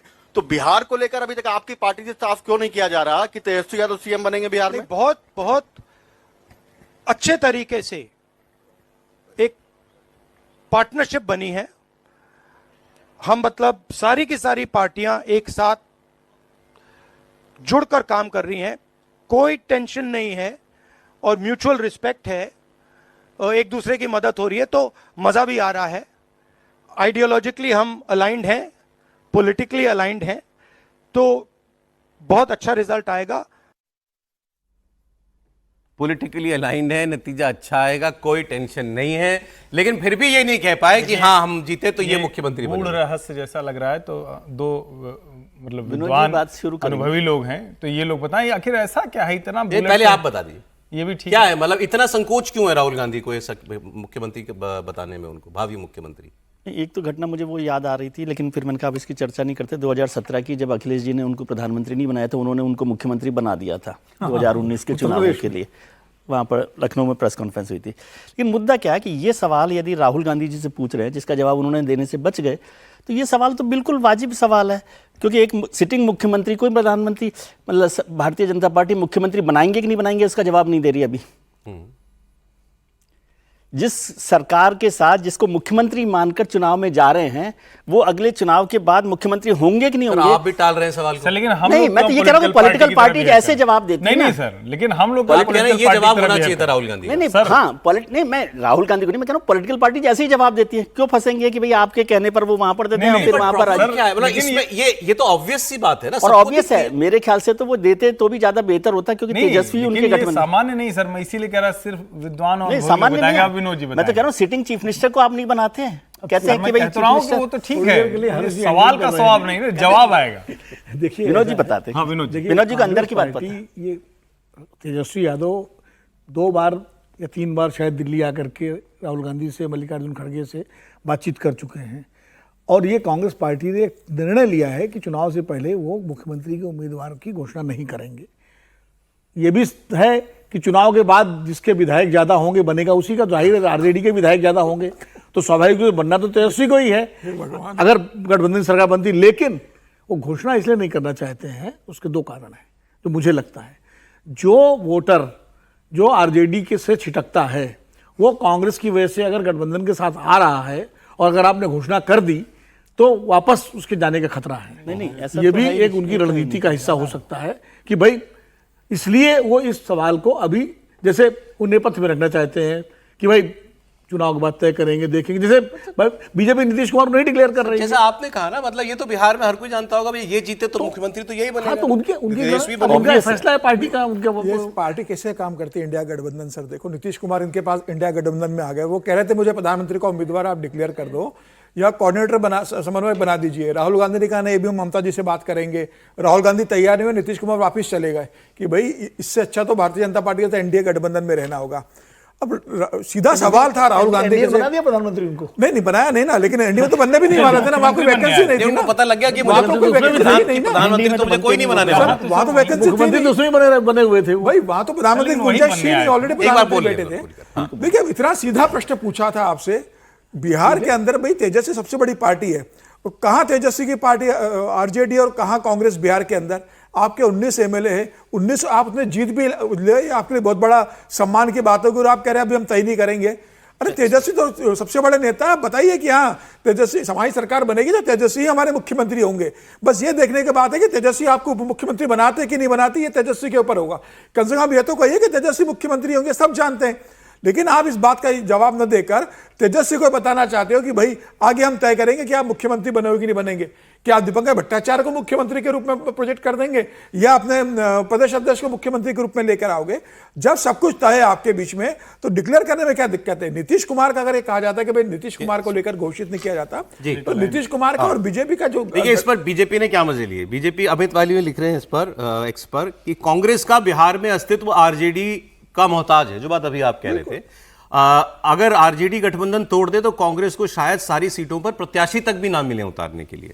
फिर उन्होंने ये कहा कि तेजस्वी पिछलग्गू की तरह राहुल गांधी के आगे आगे घूम रहे हैं और रट लगाए हुए हैं कि अगर इंडिया अलायंस जीता तो, जिसकी संभावना शून्य है, तो वो प्रधानमंत्री बनेंगे। तो ड्राइवर तक बन गए वो राहुल गांधी के, लेकिन फिर भी राहुल गांधी ये नहीं कह पाए कि अगर हम जीते तो ये मुख्यमंत्री होंगे। देखिए मतलब मैं तो चूंकि उम्मीद कर रहा था कि ये विनोद जी के जरिए आएगा, क्योंकि जाहिर है कि ये अनुभव वाला और कांग्रेस की राजनीति को समझने वाला मसला है।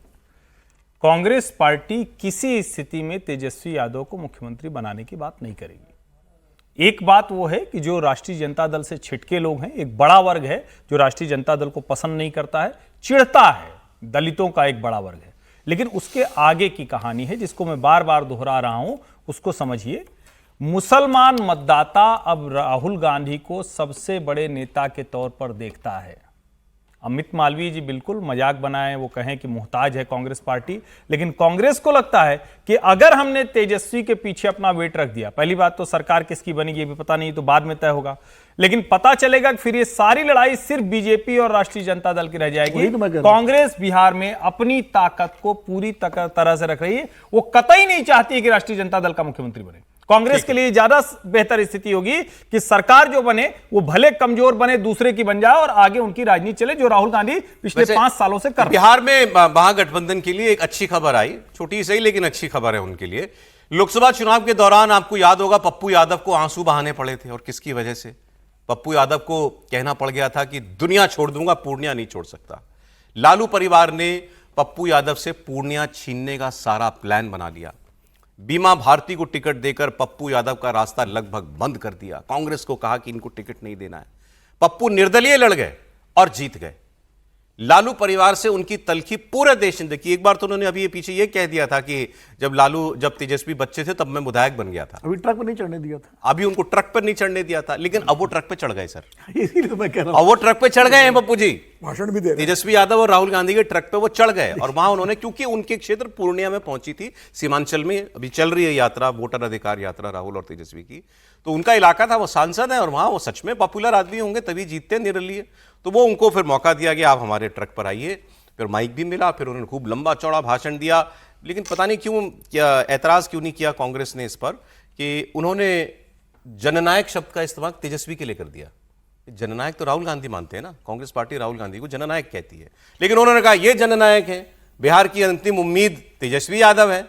तो लंबा चौड़ा भाषण था, लेकिन अब ऐसा क्या हुआ, गले भी मिले तेजस्वी से कि 17 महीने लालू परिवार से दूर रहने के बाद पप्पू यादव और तेजस्वी में सुलह हो गई।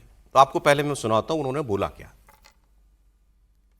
क्रांति के प्रतीक नफरत और आतंक को मिटाने का नाम क्या है?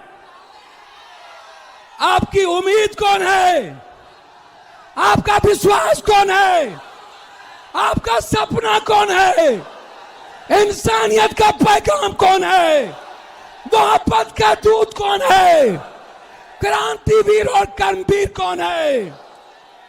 अरे मोदी जी, हमारे जननायक आदरणीय तेजस्वी यादव जी, मैं अपने भाई जो लगातार आपसे संघर्ष करते रहे, बिहार की एक उम्मीद तेजस्वी जी आपके बीच है। अब एक ऐसी खबर, एक ऐसा बयान जिससे हैरानी भी हुई सुनकर के, और इससे विवाद होना ही था, वो हो गया। सईदा हामिद जो हैं वो योजना आयोग की पूर्व अध्यक्ष रही हैं, आप माफ कीजिएगा सदस्य रही हैं। अच्छा, इनका एक बायोडाटा दिलीप मंडल साहब सीनियर जर्नलिस्ट उन्होंने डाला है, तो मैं कोट उनका रेफरेंस ले दे रहा हूं क्योंकि मैंने नहीं निकाला, उन्होंने डाला है तो इसलिए पढ़ रहा हूं। ये पहले शिक्षा मंत्री मौलाना आजाद के शिक्षा सचिव पद्म भूषण ख्वाजा गुलाम सैयदीन की पुत्री हैं। सईदा हामिद इंदिरा गांधी के पीएमओ में सचिव थीं, पद्मश्री से सम्मानित की जा चुकी हैं, योजना आयोग की मेंबर हैं। अब इन्होंने क्या कह दिया? है, अब नहीं है। हाँ, अब मेंबर नहीं है, यूपीए शासन, यूपीए ऑब्वियसली। हाँ, योजना आयोग था ही कब तब, हाँ, तो योजना आयोग है ही नहीं। इन्होंने ये आसाम में थी और इन्होंने ये कहा कि बांग्लादेशी घुसपैठियों को लेकर के देश में जिस किस्म का माहौल बनाया जा रहा है वो गलत है। चुन चुनकर बांग्लादेशियों को बाहर करना इनह्यूमन है, ह्यूमैनिटी के खिलाफ है और इंसानियत के खिलाफ है। उनका कहना था कि अगर अल्लाह ने ये धरती बनाई है सबके लिए है, इतनी बड़ी दुनिया है, इतना बड़ा देश है, अगर कोई बांग्लादेशी भी यहाँ आकर रहना चाहता है तो क्या प्रॉब्लम है? ये सवाल उन्होंने पूछ दिया।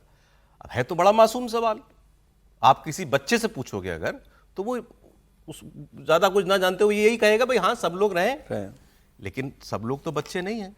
फिर उन्होंने ऐसी बात क्यों कही? अब इन्होंने जो कहा वो मैं आपको सुनाऊंगा। इनको जवाब दिया केंद्र के माइनॉरिटी अफेयर्स मिनिस्टर किरण रिजिजू ने, और उन्होंने कहा कि इंसानियत के नाम पर गुमराह ना करें, ये हमारी जमीन और हमारी पहचान का मामला है। ये बताइए कि बांग्लादेश और पाकिस्तान में जो माइनॉरिटी हैं, बुद्धिस्ट, क्रिश्चियन, हिंदू, सिख, ये प्रताड़ित क्यों हैं?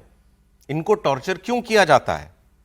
फिर उन्होंने ये लिखा आगे कि सैयदा हामिद सोनिया गांधी के सबसे करीबी लोगों में से एक हैं और राहुल गांधी के भी, लेकिन इनको घुसपैठियों का समर्थन करना बंद कर देना चाहिए। फिर आगे उन्होंने लिखा कि यह धर्म की भी बात नहीं है, यह हमारी जमीन की बात है।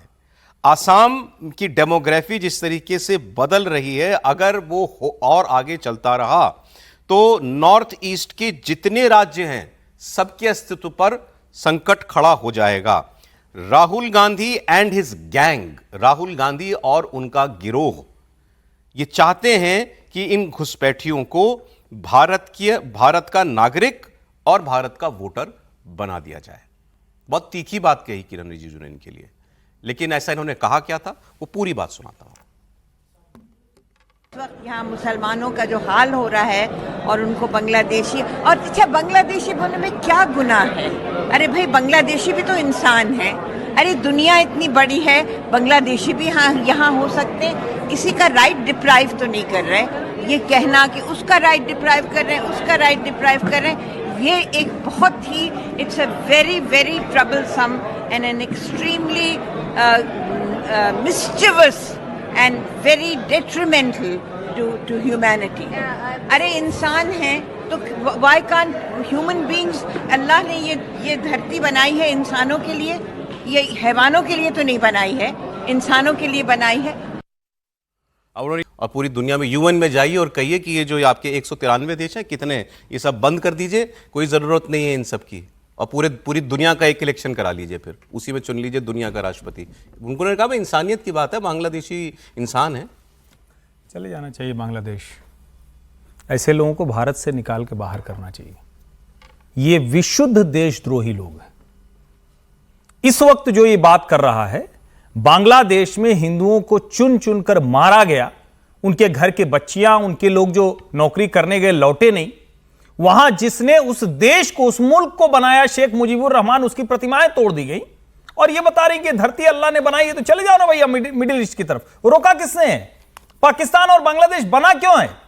क्या बांग्लादेश कोई दूसरी दुनिया थी क्या? हमारा हिस्सा था, हमारे भारत का हिस्सा था। और ऐसे लोग जब बोलते हैं ना, तो मैं सच कह रहा हूं, इस देश में अगर कोई उन्माद, कोई सांप्रदायिक तौर पर किसी के मन में कट्टरता आती है तो सैयदा हमीद जैसे जिनका विचार दूषित है उनकी वजह से आती है।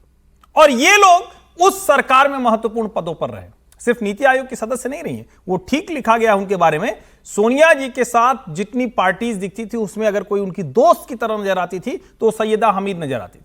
और यही वो लोग हैं, जब भारत की बात होगी तब इंटरनेशनल हो जाएंगे, जब इंटरनेशनल कम्युनिटी में भारत की जगह की बात होगी तो वो उनके पक्ष में खड़े हो जाएंगे, तब कहेंगे कि हम क्यों अपनी बात कर रहे हैं। देश के तौर पर, संस्कृति के तौर पर हमारे अस्तित्व को खतरा है ऐसे लोग। और मैं फिर कह रहा हूं, इनको डिपोर्ट करिए, बांग्लादेश भेजिए इनको कुछ दिन के लिए। जो व्यक्ति बांग्लादेशियों को भारत में रखने की बात करे वो देशद्रोही है। नहीं, इस वक्त तो मैं इससे कम नहीं मानता हूं। दुश्मन देश है अभी हमारा दुश्मन देश है भाई, हमारा मित्र देश थोड़ी ना है। वहां के राष्ट्रपति को भाग क्या आना पड़ा है। ठीक है, केंद्रीय मंत्री रिजिजू साहब ने कह दिया कि सोनिया गांधी की खासम खास थी, राहुल गांधी की भी बहुत क्लोज हैं ये, और राहुल और उनका गिरोह चाहता ही है कि घुसपैठियों को वोटर बना दिया जाए, नागरिक बना दिया जाए देश का। देखिए, सोनिया गांधी की खास हैसियत उससे बयान आए ना, तो बयान ही बता रहा है कि भाई सोनिया गांधी राहुल गांधी की विचारधारा की जो है कांग्रेस के उसके करीबी रही होंगी और कांग्रेस की सरकार में महत्वपूर्ण पदों पर रही है। आप कह रहे हो कि भाई भारत के अंदर रहने दो, वो भी इंसान है क्या? भारत सराय है, धर्मशाला है क्या भारत की भूमि कि कोई भी आके अगर रह जाएगा? किसी को राजनीतिक रूप से शरण देना बात अलग होती है, और किसी का एक पूरा जत्था अगर देश के अंदर रहे, जमीनों पे कब्जा करे, यहाँ की बहू बेटियों के अस्पताल के साथ खिलवाड़ करे यहाँ पर, और यहाँ पर का माहौल खराब करे, डेमोग्राफी बदले, वह बहुत गलत है। और जो सरकार बार बार कर रही है, प्रधानमंत्री मोदी बार बार कर रहे हैं, उन्होंने बिहार में कहा, जब भी बंगाल गया तो उन्होंने बंगाल में भी कहा कि भाई घुसपैठियों को हम रहने नहीं देंगे, घुसपैठियों के देश छोड़ना होगा। तो एसआर की एक्टिविटी के बाद जिस तरीके से लगातार समर्थन हो रहा था, समर्थन क्यों हो रहा है? इसलिए हो रहा है ना, ममता बनर्जी तो बोल रही है कि भाई बांग्ला भाषियों को बांग्लादेशी का बताकर उनको प्रताड़ित किया जा रहा है। तो ममता बनर्जी बांग्ला अस्मिता के नाम पर बांग्लादेशियों का समर्थन करना चाह रही है कि भाई बांग्ला की बात करूंगी और बांग्लादेशियों को संरक्षण दूंगी। इस तरह के जितने भी मानसिकता के लोग हैं उन सब से कह देना चाहिए कि भाई आप बांग्लादेश चले जाइए, या जहां आपको लगता है कि दुनिया है कि आप वहां रहिए। हिंदुस्तान में किसी भी घुसपैठे की जगह नहीं होगी, न उन्हें जमीन मिलेगी, न नौकरी मिलेगी, न सरकार की कोई सुख सुविधा मिलेगी। यह देश भारतीयों का है, जो भारत के नागरिक है वो रहेंगे। सरकार आपको अगर नागरिकता दे देगी तो बात दूसरी है, सरकार देती है। जो दूसरे देश से प्रताड़ित होकर आते हैं, सरकार उन्हें अपनी नागरिकता देती है, उनके लिए मकान जमीन की व्यवस्था करती है। इस तरीके से जो अवैध तरीके से घुसकर आ जाते हैं, देश के संसाधनों का इस्तेमाल करते हैं, जमीनों पर कब्जा करते हैं, उन्हें यहां रहने का कोई अधिकार नहीं है। सर, सरकार की, किसी भी सरकार की बेसिक दायित्वों में से क्या ये एक नहीं है कि आपके देश के अंदर एक तो कोई इलीगल आदमी आए ना, अगर आए तो उसकी पहचान हो और उसको लौटाया जाए वापस? नहीं, बिल्कुल ये सरकार की जिम्मेदारी है कि अवैध प्रवासी, अवैध घुसपैठिए जो है, जो अवैध तरीके से आते हैं, उनकी पहचान करके उनको उनके मूल देश में भेजा जाए। और दुनिया में ये समस्या है, भारत में ही नहीं, अमेरिका में तो देखिए ट्रंप तो दीवार बनाने के लिए मैक्सिको के उसमें जो है उन्होंने पिछले कार्यकाल में कोशिश की। फिर इनका दिल इतना क्यों धड़क रहा है उनके लिए? देखिए, हर तरह के लोग इस दुनिया में हैं और भारत में भी हैं और होने भी चाहिए। एक मानवतावादी है, ठीक है, उनका अपना दिल धड़क रहा होगा, लेकिन उनका दिल बांग्लादेश के माइनॉरिटीज़ के लिए भी धड़कना चाहिए। पाकिस्तान में जो अल्पसंख्यकों के साथ अत्याचार है उनके लिए भी धड़कना चाहिए। जैसे मैं एक उदाहरण दूंगा, पाकिस्तान में अस्मा जहांगीर थी, ह्यूमन राइट एक्टिविस्ट थी, वो बहुत लड़ती थी वहाँ के हिंदुओं के लिए और वहाँ के ईसाइयों के लिए, और पाकिस्तान के एस्टेब्लिशमेंट के निशाने पर हमेशा रही, और वो भारत में आके भी बात करती थी। तो आप देखिए, सिलेक्टिव नहीं हो सकते हैं। आपका अगर ह्यूमैनिटेरियन अप्रोच है तो वो फिर सबके लिए धड़कना चाहिए। वो बांग्लादेश में जो हिंदुओं पर, दूसरे माइनॉरिटीज़ पे अत्याचार हो रहा है उसके खिलाफ भी बोलना चाहिए, पाकिस्तान में हो रहा है या अफगानिस्तान, जहाँ भी हो रहा है बोलना चाहिए। लेकिन एक बात है कि बंगला बोलने वाले भारतीय मुसलमान, जो बंगाल के रहने वाले हैं, और बांग्लादेशी, उनमें फ़र्क करना चाहिए। वो बड़ी बारीक लाइन है क्योंकि बहुत सारे लोगों को जो बंगाली भाषी हैं, बांग्ला भाषी हैं, मुस्लिम हैं, भारतीय नागरिक हैं, लेकिन उनको भी बांग्लादेशी मान लिया जाता है और बांग्लादेशी कह के उनके खिलाफ भी अभियान चलाया जाता है। ऐसे कई उदाहरण दिल्ली इस पर राजनीति होती है, बात आपकी बिल्कुल राजनीति ठीक है। नहीं होती, उन पर वो बेचारे गरीब लोग जो है वो पता लगा कोई लेकिन आसनसोल जो से बात आया हुआ किरण है, रिजिजू कोई कह रहे हैं, मुर्शिदाबाद से आया हुआ है, उनको भी बांग्लादेशी जो के रूप में बात किया जाता है। रिजिजू साहब और वो- जो हेमंता विश्व शर्मा कह रहे हैं कि जैसे इन्होंने ये असम के मामले में ही बोल रही थी, भाई असम तो जल चुका कितनी बार इस विषय हेमंता पर, जी के बारे में मैं नहीं बोल राजीव रहा। जी ने अकॉर्ड करवाया ना। एक लाइन जोड़ देखिए लीजिए। हेमंता जी के बारे में एक सेकंड, एक तो असम के जो असमिया मुसलमान है ना, वो भी बांग्लादेशी मुसलमानों को बहुत पसंद नहीं करते हैं। ये वहां अगर आप जाएं देखें तो जो असमिया मुसलमान, जो ओरिजिनल असमिया मुसलमान है, उनसे आप बात करें तो वो बांग्लादेशी मुसलमानों को अपने लिए वो मानते हैं। वो हेमंता विश्व शर्मा के साथ क्या है कि अब वो बीजेपी में है, जब वो कांग्रेस में थे और जब कांग्रेस की सरकार 15 साल रही तब बांग्लादेशी घुसपैठ बहुत ज्यादा, उस वक्त वो नहीं बोले, उनको बोलना चाहिए था उस पर। ये जो कह रहे हैं बस एकदम वहीं ले आए विनोद जी, मैं यही कह रहा था। कांग्रेस के लोग इस देश में घुसपैठियों को प्रामाणिकता देते हैं, कागज बनवाते हैं, ये अब कहने में कोई मुझे संकोच नहीं है। जब योजना आयोग की सदस्य, नेशनल कमीशन फॉर वीमेन की सदस्य, वीसीए यूनिवर्सिटी की सोनिया जी की बहुत अच्छी मित्र, वो इस तरह से वकालत करें तो आप सोचिए यूपी के 10 साल में क्या हुआ होगा। नहीं, बस इस पर एक छोटा सा कमेंट आपका सर, कितने बने? लेकिन तो 11 साल एनडीए के अगर हो गए, किरण रिजिजू ये वो कह रहे हैं या कागज हेमंता पकड़िए विश्व ना। सर और शर्मा साहब ये कहते हैं कि ये हमारी जमीन, कल्चर और अस्तित्व का सवाल है, ये इन्वेजन है जो हमारे ऊपर हो रहा है बांग्लादेशियों का। ये जो क्या ये ठीक है बात? सईदा हमीद साहब का बायोडेटा किसने दिया था? अभी आप पढ़ रहे थे दिलीप मंडल जी ने। उनका भी बायोडेटा इसमें।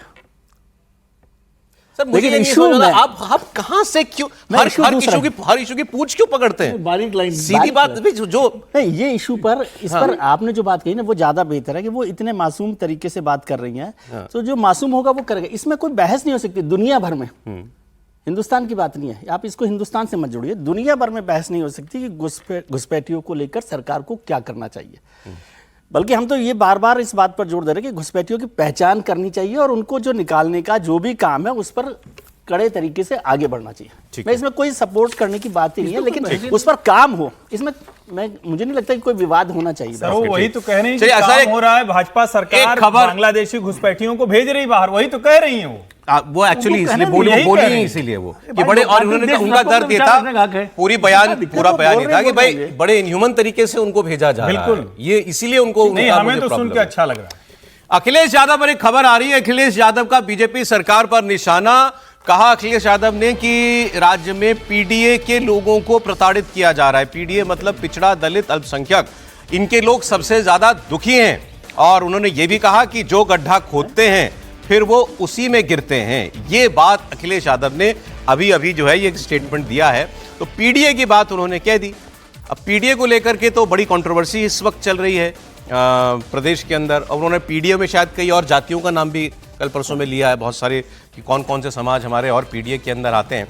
तो मैं अगली 2 खबर आपको पीडीए से ही जुड़ी हुई और अखिलेश यादव से जुड़ी हुई बताता हूं। पहले बात अखिलेश यादव और बाबा बागेश्वर की। आपको मालूम होगा एक विवाद शुरू हुआ था अखिलेश यादव की तरफ से। यूपी में एक कंट्रोवर्सी हो गई कि कुछ कथावाचक जो थे वो यादव थे। वो किसी गांव में कथा करने गए, वहां विवाद हो गया कि उन्होंने अपनी आइडेंटिटी छुपाई, या ये भी आरोप लगा किसी की घर, जजमान के घर की महिलाओं के लिए कुछ टिप्पणी हो गई थी। बहरहाल जो भी हो, उनके साथ अच्छा सलूक नहीं हुआ, बाल शायद उनके उतार दिए गए थे। काफी कंट्रोवर्सी इस पर हुई। तो वहां से एक कथावाचक का मुद्दा सामने आया। तो अखिलेश यादव ने यह कहा कि ये जो कथा करने गए थे, ये जिस यजमान ने इनके साथ ऐसा किया उसकी भी मजबूरी है कि ऐसे ही कथावाचकों को वो बुला सकते हैं। बाबा बागेश्वर की कथा तो 50 लाख में होती है और बाबा बागेश्वर अंडर टेबल भी लेते होंगे कुछ, ये बात उन्होंने कही। तो कौन आम आदमी कथा करवा सकता है? अब धीरेन्द्र कृष्ण शास्त्री जी इंडिया टीवी के जब प्रोग्राम आपकी अदालत में आए थे, रजत जी के मेहमान थे इस बार, तो रजत जी ने उनसे पूछा कि उन्होंने आप पर यह आरोप लगाया। तो धीरेन्द्र कृष्ण शास्त्री ने साफ साफ कहा कि मैं अखिलेश जी को खुला ऑफर देता हूं, वो कथा बुलाएं, टेंट, साउंड सब कुछ फ्री में लेकर हम जाएंगे, हम मुफ्त में सेवा देंगे, मतलब 1 रुपया भी नहीं लेंगे हम कथा करने का, लेकिन यजमान अखिलेश जी को बनना पड़ेगा। तो फिर अखिलेश जी से पूछा गया ये सवाल। तो अखिलेश जी ने कहा कि वो लखनऊ में हमारे दफ्तर के मंच पर आए बाबा बागेश्वर, और कल यहीं पर कव्वाली हुई थी और अब कथा कर लेंगे, ये हॉल फ्री में अवेलेबल है। तो ये हॉल तैयार है उनके लिए, ये हॉल फ्री में है अवेलेबल। कल कव्वाली हुई है, कभी कथा होगी यहाँ पे जब चाहे तब आ जाएं। देखिए इस हॉल में जब चाहे तब आ जाएं। अगर आपसे संपर्क किया हो, आप तारीख बता देना, उसी दिन सब कुछ तैयार मिलेगा यहाँ पर ये जितने भी लोग हैं जो अच्छी बात समाज में फैला सकते हैं, उन्हें फ्री करना चाहिए। समाज को अच्छी दिशा देने के लिए, समाज में अपना सही जो हमारे धर्म की जानकारी है वो देने के लिए, क्योंकि हमारा धर्म जोड़ता है, हमारा धर्म प्यार का है, एक दूसरे को करीब लाता है। सदियों से हमने एक दूसरे से सीखा है।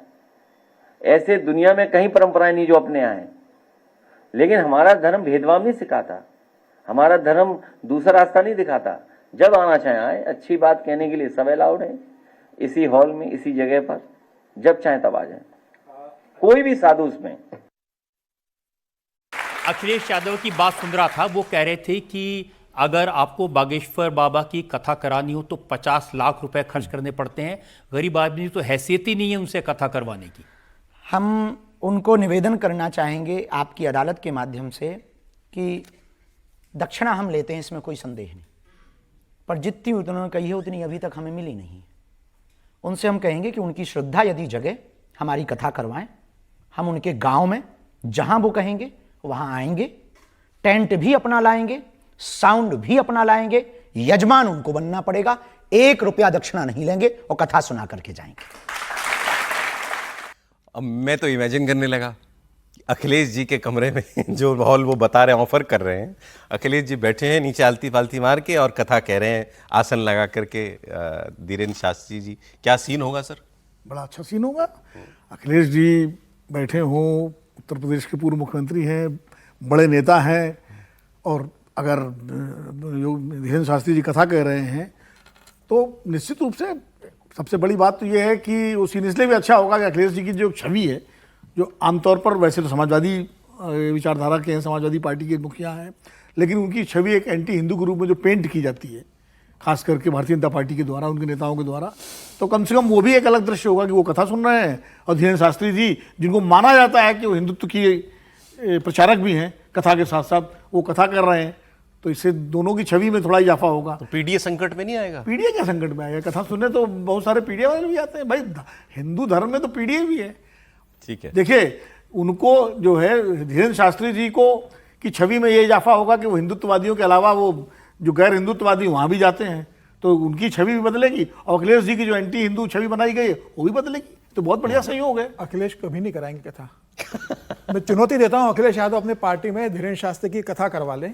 धीरेन्द्र शास्त्री ने तो कह दिया वो अपना सब कुछ साउंड सिस्टम लेके आएंगे, सब लेके आएंगे, 1 रुपया दक्षिणा लेंगे, 50 लाख भी अखिलेश यादव को नहीं देना है। वो इतना सेक्रीफाइस कर रहे हैं कि मैं 1 रुपया बुला लेनी चाहिए वैसे अखिलेश जी को कथा। कभी नहीं बुलाएंगे अखिलेश यादव, उन्होंने बोल दिया ना। अब अखिलेश यादव बुला ले, अगर अखिलेश यादव वास्तविक में हिंदू है, अगर अखिलेश यादव को अब ये शर्त मत जो लगाइए राम मंदिर नहीं जा कोई सकता सर, जो व्यक्ति राम मंदिर नहीं जा सकता, वो धीरेन्द्र शास्त्री के अपने कार्यालय में कथा करवाएगा? वो तो कव्वाली कराते हैं, मौलानाओं की बैठक करवाते हैं, और वो तमाम करवाएंगे। लेकिन उन्होंने कहा इसी हॉल में कव्वाली हुई थी, यहीं पर कथा कर देंगे। नहीं, लेकिन मैं थोड़ा सौरभ जी इससे विषय से हटकर भी, मैंने कहा था 2 विद्वान और अनुभवी लोग हैं। नहीं, ठीक। समीर जी की विद्वता देखिए अभी जो इन्होंने किया, ये दृष्टि है।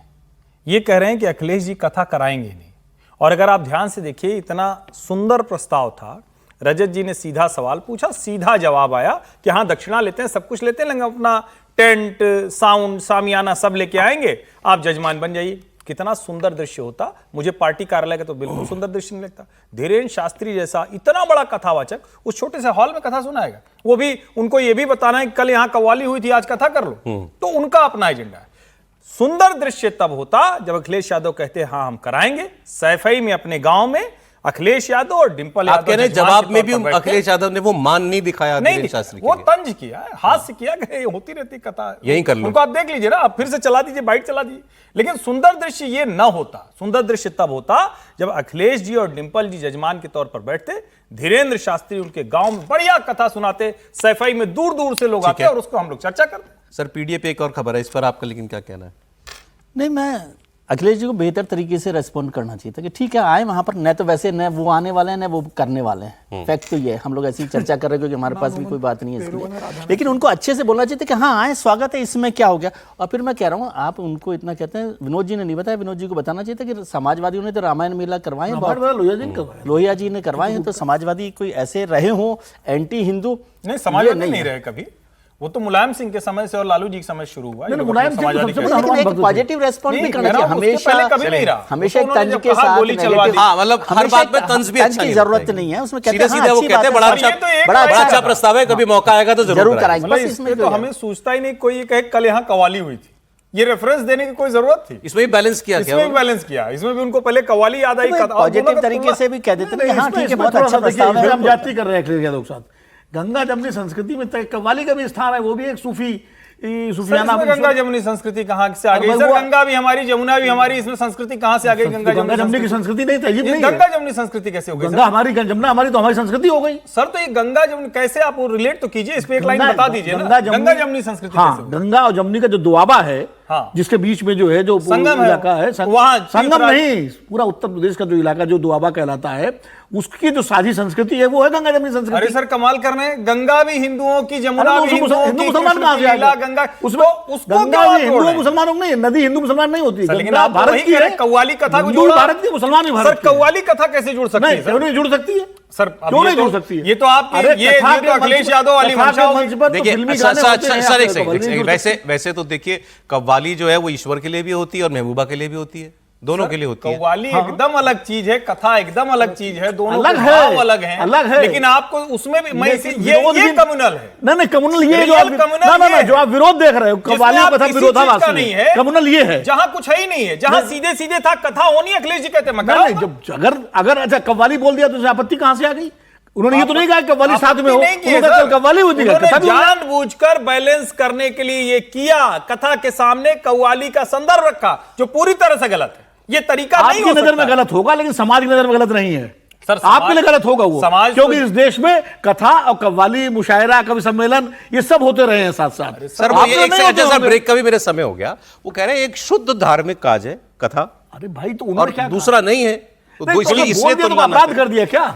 ये कव्वाली बोल दिया तो अपराध कर दिया सर, अपराध कव्वाली नहीं बोलना चाहिए था। कौन सा कोई एफआईआर हो जाएगी? कई खबरें भी और रहती हैं। अभी आज एक प्रेस कॉन्फ्रेंस कर रहे थे अखिलेश यादव, और अखिलेश यादव ने फिर उसमें जो है अपने पीडीए जो उनका जो वोट बैंक है कोर, उसका जिक्र जो है वो उन्होंने किया।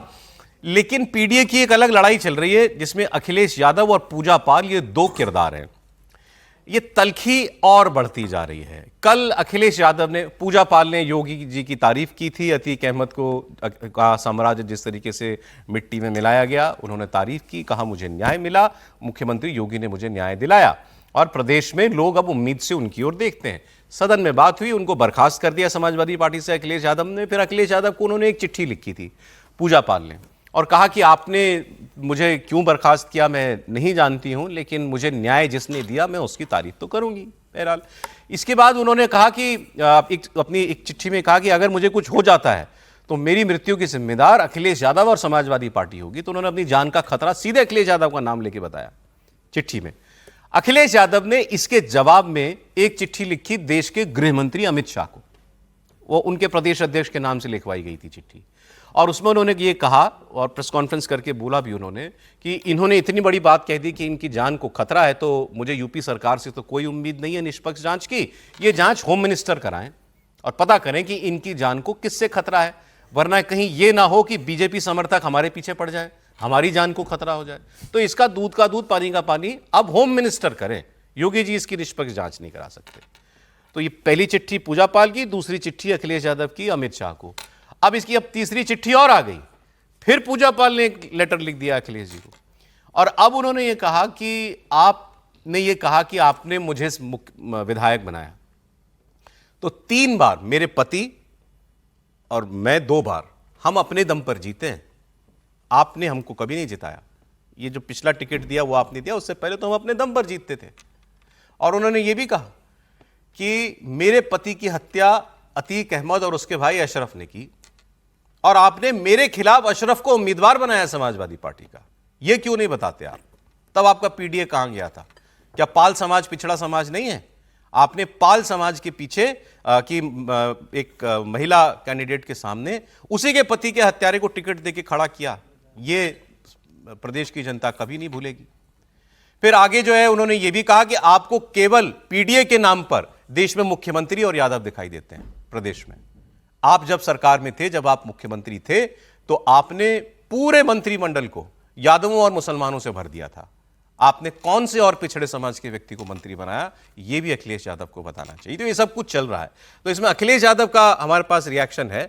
अखिलेश यादव जब ये कह रहे थे कि इनकी जान को जिससे भी खतरा हो, जांच अब केंद्र कराए। अरे भाई, यहां हम लोग जेल चले जाएंगे भाई, मार देंगे बीजेपी वाले। हालांकि नहीं बोलना चाहिए हमें ये बात, लेकिन अगर कोई ऐसी बात है किसी के मन में कि किसी से खतरा है, तो हम समाजवादी पार्टी के लोग, हालांकि पत्र में वही बात है कि इसकी जांच हो कि आखिरकार कौन ऐसे लोग हैं, कौन ऐसे संगठन के लोग हैं जो किसी की जान ले सकते हैं, जिस किसी को खतरा है किसी से। ये बात समझ में नहीं आती है कि कोई मुख्यमंत्री से मिले और उसको जान का खतरा दूसरे दल के नेता से हो। अब जान का किसको क्या खतरा है तो बात से भी कोई जांच करेगा तो ही पता चलेगा। लेकिन असल लड़ाई राजनीतिक है, और वो जो पीडीए वो कहते हैं पिछड़ा दलित अल्पसंख्यक, लड़ाई उसकी। और पूजा पाल कह रहे हैं मैं भी पीडीए हूं, मेरे साथ क्यों गलत कर रहे हैं आप सर? अब सवाल पीडीए का है, सवाल राजनीति का है। अब उनको उधर आना है, थोड़ा सा एक नदी घर बदलना है। हाँ, घर बदलना है, नदिया के दूसरी पार जाना है। तो ये सब लड़ाई चलती रहती है, और इस लड़ाई को अखिलेश जी भी अपना चला रहे हैं, क्योंकि उनको वो अमित शाह जी तक पहुंच गए। कोई बहुत ऐसा बड़ा मसला नहीं है, लेकिन अब ये हो गया कि पूजा पाल जी ने अपना घर बदल लिया है मोटे तौर पर। ठीक है, अब वो उस घर में रहेंगी तो फिर इधर का तो चलता रहेगा। कोई बहुत मैं इसको इतने सीरियस नोट पे नहीं लेता कि जैसा वो दोनों बना रहे हैं पीडीए का तो कोई मसला ही नहीं है इसमें। पूजा पाल और अखिलेश जी का मसला ही है। जो बात उन्होंने पूजा पाल ने अपनी दूसरी चिट्ठी में जो लिखी है कि आपके लिए पीडीए का मतलब यादव और मुसलमान, और ये आपकी सरकार में लोगों ने स्पष्ट देखा है। त्रिपाठी जी, नहीं देखिए, ये मतलब ये तो स्वाभाविक भी है, और चूंकि उत्तर प्रदेश में अगर पिछड़ों में देखें तो यादवों की संख्या ठीक ठाक है, और उनके साथ मुसलमान मिल जाते हैं तो एक विनिंग कॉम्बो बन जाता है। ये बात हमेशा जो ओबीसी समाज के लोग हैं उनके मन में रहती है कि हमें अगर समाजवादी पार्टी में रहना है तो यादवों के पीछे रहना पड़ेगा। अब एक बड़ा वर्ग यादवों का है जो ये सोचता है कि अच्छा हमें यहां रहना है तो वो अखिलेश यादव के परिवार के पीछे रहना पड़ेगा। जब पीडीए की बात अखिलेश यादव कर रहे हैं तो उसके पीछे वजह ही यही है, क्योंकि उनको लग रहा है कि अब ये जो सो कॉल्ड पीडीए है अब उस तरह से काम नहीं करता, और अगर पाल समाज पूरा का पूरा उसको एक तरह से कहें कि फेस वैल्यू पे ले ले, या चलिए हम उस तरह से भी देखें कि कौन मरा, तो भाई पूजा पाल का मत पति मरा। अभी किसकी हत्या हुई? तो उमेश पाल की हत्या हुई। तो वो साफ साफ दिखता है, मतलब इसके लिए बहुत कुछ स्थापित करने की आवश्यकता नहीं। अखिलेश यादव को यहां रोचक ये है कि मुख्यमंत्री योगी आदित्यनाथ पर भरोसा नहीं है, लेकिन गृह मंत्री अमित शाह पर विश्वास है। ये एक मतलब महत्वपूर्ण बात है। जब इसको लेकर आगे बढ़ेंगे तो एक राजनीतिक वाला मसला है कि कैसे एक दूसरे के खिलाफ करते हैं, वो हमेशा इंजन डब्बा क्या क्या दिल्ली लखनऊ कहते हैं। दूसरा क्या है, जब वो कहेंगे पिछड़ा तो तुरंत पूजा पाल खड़ी हो जाएंगे, और भारतीय जनता पार्टी बड़ी तैयारी के साथ पूजा पाल को उन जगहों पर घुमाएगी जहां ये पीडीए का ये जो फॉर्मूला है ध्वस्त करने का अवसर मिले। सर एक्चुअली कोई जो उन्होंने अम्ब्रेला बनाया पीडीए का, पूजा पाल के निष्कासन से क्या उस पर कोई सवाल खड़ा होता है? और जो उनका आरोप है कि पीडीए इनके लिए मतलब केवल यादव मुसलमान, इस आरोप में कोई सच्चाई है? नहीं, ये बात तो है कि समाजवादी पार्टी में जो प्रभाव और वर्चस्व यादव और मुसलमानों को रहा है, इसमें कोई वो नहीं है। हालांकि मुलायम सिंह जी जब नेतृत्व करते थे तो अपने साथ सभी वर्गों के नेताओं को रखते थे, और वो सम्मेलन भी करते थे। शायद अखिलेश जी भी इस बार उस रणनीति को अपनाएंगे जो उन्होंने विधानसभा लोकसभा चुनाव में अपनाई थी। सिर्फ 5 यादवों को टिकट दिया था, वो भी उनके अपने परिवार के ही थे, बाकी उन्होंने सारे पीडीए के नेताओं को टिकट दिया था। देखिए, पूजा पाल जी के 2 पक्ष हैं। पहला पक्ष तो ये है कि उनके पति की हत्या हुई थी, अतीक अहमद शामिल थे, उनका पूरा गिरोह शामिल था, और उनको जो न्याय मिला जो योगी जी के शासनकाल में, तो इसलिए उनके मन में उनका एक व्यक्तिगत मसला था। वो बिल्कुल बात सही है। लेकिन जब वो कह रहे हैं कि उनके खिलाफ अखिलेश यादव ने अशरफ को टिकट दे दिया था, तो ये बात पूजा पाल को तब समझ में नहीं आई, समाजवादी पार्टी ज्वाइन करके समाजवादी पार्टी से टिकट चुनाव लड़ रही थी। ये बात सही है, बिल्कुल ठीक बात है। जब उनके पति अगर उनके पति के अगर हत्यारे को उनके खिलाफ सपा ने खड़ा किया, आपको फिर पार्टी भी सफाई मिली। उस पार्टी सफाई मिली, आप बीजेपी ठीक जा बात, सकती थी। बिल्कुल सही बात है। तो इसका मतलब कहीं ना कहीं राजनीतिक अवसरवाद तो उन्होंने भी देखा कि उनको लगा कि सपा की जो है हवा है, सपा की सरकार बन सकती है, तो सपा के साथ जाओ। और ये भी सही है कि वो पहले बीएसपी से विधायक थी, उसके पूजा जो राजू पाल थे वो भी बीएसपी से ही विधायक थे, तब मायावती जी का परचम लहरा रहा था प्रदेश में। अब उनको लग रहा है कि बीजेपी इस समय मजबूत स्थिति में, तो योगी जी के साथ जाए। लेकिन मुझे नहीं लगता कि पूजा पाल को घुमाने से कोई अखिलेश यादव का पीडीए टूट जाएगा, क्योंकि उत्तर भाजपा का मुख्यमंत्री का चेहरा तो योगी आदित्यनाथ ही होंगे जी। और अखिलेश यादव का पूरा जो पीडीए है वो तो योगी आदित्यनाथ के नेतृत्व के खिलाफ है ना। तो ऐसे में पूजा पाल तो मुख्यमंत्री बनने सर वाली शॉर्ट नहीं में, है। क्योंकि मुझे अगली खबर पर आपका इनपुट मेरा ये चाहिए। कहना है कि पूजा पाल पे ज्यादा डोरे डालने से बेहतर है कि जो 4 पार्टियां मिली थी ना पीडीए की, उनका ध्यान रखे पार्टी, अपने सहयोगी उनका ख्याल करे बीजेपी। बात सही कही। और वो कितना हजम कर पाएंगे पूजा पाल को। आज आप हिट जबरदस्त दे रहे हैं सर। स्पिन दे रहे हैं। हाँ, बहुत जबरदस्त। अगली खबर देखिए विद्वान व्यक्ति हैं। बड़ी अगली खबर बहुत रोचक है, बहुत इंटरेस्टिंग। आप कमलनाथ और दिग्विजय सिंह, यही 2 सबसे बड़े नेता वर्षों तक, दशकों तक मध्य प्रदेश में कांग्रेस पार्टी के रहे। दोनों लोग मुख्यमंत्री रहे। मेरे ख्याल से कमलनाथ जी भी 2 टर्म, मतलब 2 बार बने और 2 बार दिग्विजय सिंह भी बने। दिग्विजय सिंह को पूरे टर्म मिले, कमलनाथ बड़े लंबे समय तक नहीं मिले। कमलनाथ जी एक बार बने, कमलनाथ जी एक ही बार बने। हाँ सॉरी, एक टर्म, वो भी शायद 18 महीने के लिए, 1.5 साल महीने के लिए। और उनको 10 साल। लेकिन नेता तो वो लंबे समय लेकिन अब हुआ ये है कि आपको मालूम होगा मार्च 2020 में जो इलेक्शन कमलनाथ जी की सरकार गिर गई थी, 2018 में चुनाव हुआ था और 20 में जब मुख्यमंत्री कमलनाथ थे वो जीते थे और वो सरकार 20 में गिर गई थी, क्योंकि ज्योतिरादित्य सिंधिया जी बहुत सारे विधायक लेकर के उधर बीजेपी के पास चले गए थे। सर 22 विधायकों को लेकर, और उधर फिर शिवराज जी दोबारा मुख्यमंत्री बन गए थे। अब वो सरकार गिरी क्यों? बात पुरानी हो चुकी है, लेकिन इस बार कुछ खुलासे नए हुए हैं। अब एक इंटरव्यू में दिग्विजय सिंह साहब गए हुए थे और उनसे सवाल पूछ लिया गया कि भाई कहा जाता है आपकी वजह से सरकार गिर गई थी, वो ज्योतिरादित्य सिंधिया आपसे नाराज थे इसलिए वो उधर चले गए थे। तो उन्होंने कहा नहीं, आपकी जानकारी गलत है। ज्योतिरादित्य सिंधिया मेरी वजह से नाराज नहीं थे, वो कमलनाथ जी से नाराज थे, क्योंकि कमलनाथ जी मुख्यमंत्री थे, मैं तो मुख्यमंत्री उस वक्त था नहीं। और उन्होंने कहा कि मैंने तो ये चेतावनी भी दी थी कि ये घटना हो सकती है, संभालो इस बात को। मतलब वो ये बात कमलनाथ जी के लिए कह रहे हैं। फिर उन्होंने एक रहस्योद्घाटन किया। उन्होंने कहा जब ये सारा मसला चल रहा था और हमें मालूम था कि ज्योतिरादित्य सिंधिया बहुत नाराज हैं और ये भी पता लग रहा था कि कहीं ये पलट ही ना जाए, उधर ही ना चले जाए तो सरकार गिर जाएगी, तो फिर हमने एक बड़े उद्योगपति के घर पर एक बैठक बुलाई। उद्योगपति का नाम उन्होंने नहीं लिया है, शायद सर लोग बता पाए। उन्होंने कहा कि उस बैठक के अंदर वो उद्योगपति, मैं, ज्योतिरादित्य सिंधिया और कमलनाथ, हम चारों लोग थे और वहां पर हमारे बीच में कुछ मुद्दों पर सहमति बनी कि साहब ऐसे ऐसे कुछ बातें जो हैं ज्योतिरादित्य जी की मानी जाएंगी। उसमें यह बात थी प्रमुख तौर पर कि जिस रीजन से वो आते हैं, जहां उनका और ग्वालियर राजघराने का सारा प्रभाव है, ग्वालियर चंबल, उस रीजन में ज्योतिरादित्य सिंधिया साहब की चल जाए, मतलब वो जो कहें उस इलाके में, उनकी एरिया में वो बातें मान लिए जाए। इस बात को लेकर यहां तक उन्होंने कहा कि कागज लाया गया, सादा कागज, उस पर हमने हस्ताक्षर भी किए, मैंने भी किया, ज्योतिरादित्य सिंधिया ने भी किया, लेकिन बाद में वो जिन बातों पर सहमति हुई थी वो बातें मानी नहीं गई। मतलब जो वादे ज्योतिरादित्य सिंधिया से किए गए थे वो ऑनर नहीं हुए। तो उन्होंने कहा कि इसलिए अब मुख्यमंत्री तो कमलनाथ थे, तो इसलिए जिम्मेदार कमलनाथ थे इस बात के। और मैं कहता रहा कि वो बातें हुई हैं, भाई मान लो उन बातों को, नहीं तो ये चला जाएगा, और अंततोगत्वा वो चले गए। चलो साहब, ये इंटरव्यू हो गया। अब कमलनाथ जी पर जब सीधा आरोप लगा दिया उन्होंने कि इनकी वजह से सरकार गिर गई थी, और कितने वर्षों के बाद सरकार बनी थी वो, तो कमलनाथ जी ने ट्विटर पर इसका जवाब दिया और उन्होंने साफ कहा कि मेरी वजह से नहीं, ये सरकार दरअसल दिग्विजय सिंह जी की तरफ से गिरी थी। उन्होंने एक्स पर लिखा कि मध्य प्रदेश में 2020 में मेरे नेतृत्व वाली कांग्रेस सरकार गिरने को लेकर हाल में कुछ बयानबाजियां हुई हैं। मैं सिर्फ इतना कहना चाहता हूं कि पुरानी बातें उखाड़ने से कोई फायदा नहीं, लेकिन यह सच है कि व्यक्तिगत महत्वाकांक्षा के अलावा ज्योतिरादित्य सिंधिया को यह लगता था कि सरकार असल में दिग्विजय सिंह चलाते हैं। इस नाराजगी में उन्होंने कांग्रेस के विधायकों को तोड़ा और सरकार गिराई। मतलब अब ये गमले लेकर दिग्विजय जी और कमलनाथ जी एक दूसरे के सर पर फोड़ रहे हैं। देखिए, तो विधानसभा चुनाव, हर विधानसभा चुनाव में दिग्विजय सिंह और कमलनाथ एक दूसरे के कपड़े फाड़ते रहे। दिग्विजय सिंह के कारण सरकार कांग्रेस बोल की दिया था एक बार कमलनाथ जी ने, मेरे नहीं उसके दिग्विजय सिंह के कपड़े फाड़ो। फाड़ो इसी चुनाव में, रहा था। पिछला चुनाव हुआ। और देखिए ये तो बात सही है कि 2003 की सरकार अगर कहे तो वो दिग्विजय सिंह के कारण ही गई थी। अगर 2000 की बात करूं, दिग्विजय सिंह के कारण कांग्रेस सरकार बाहर सत्ता से हुई थी। अच्छा। इसमें कोई दो राय नहीं।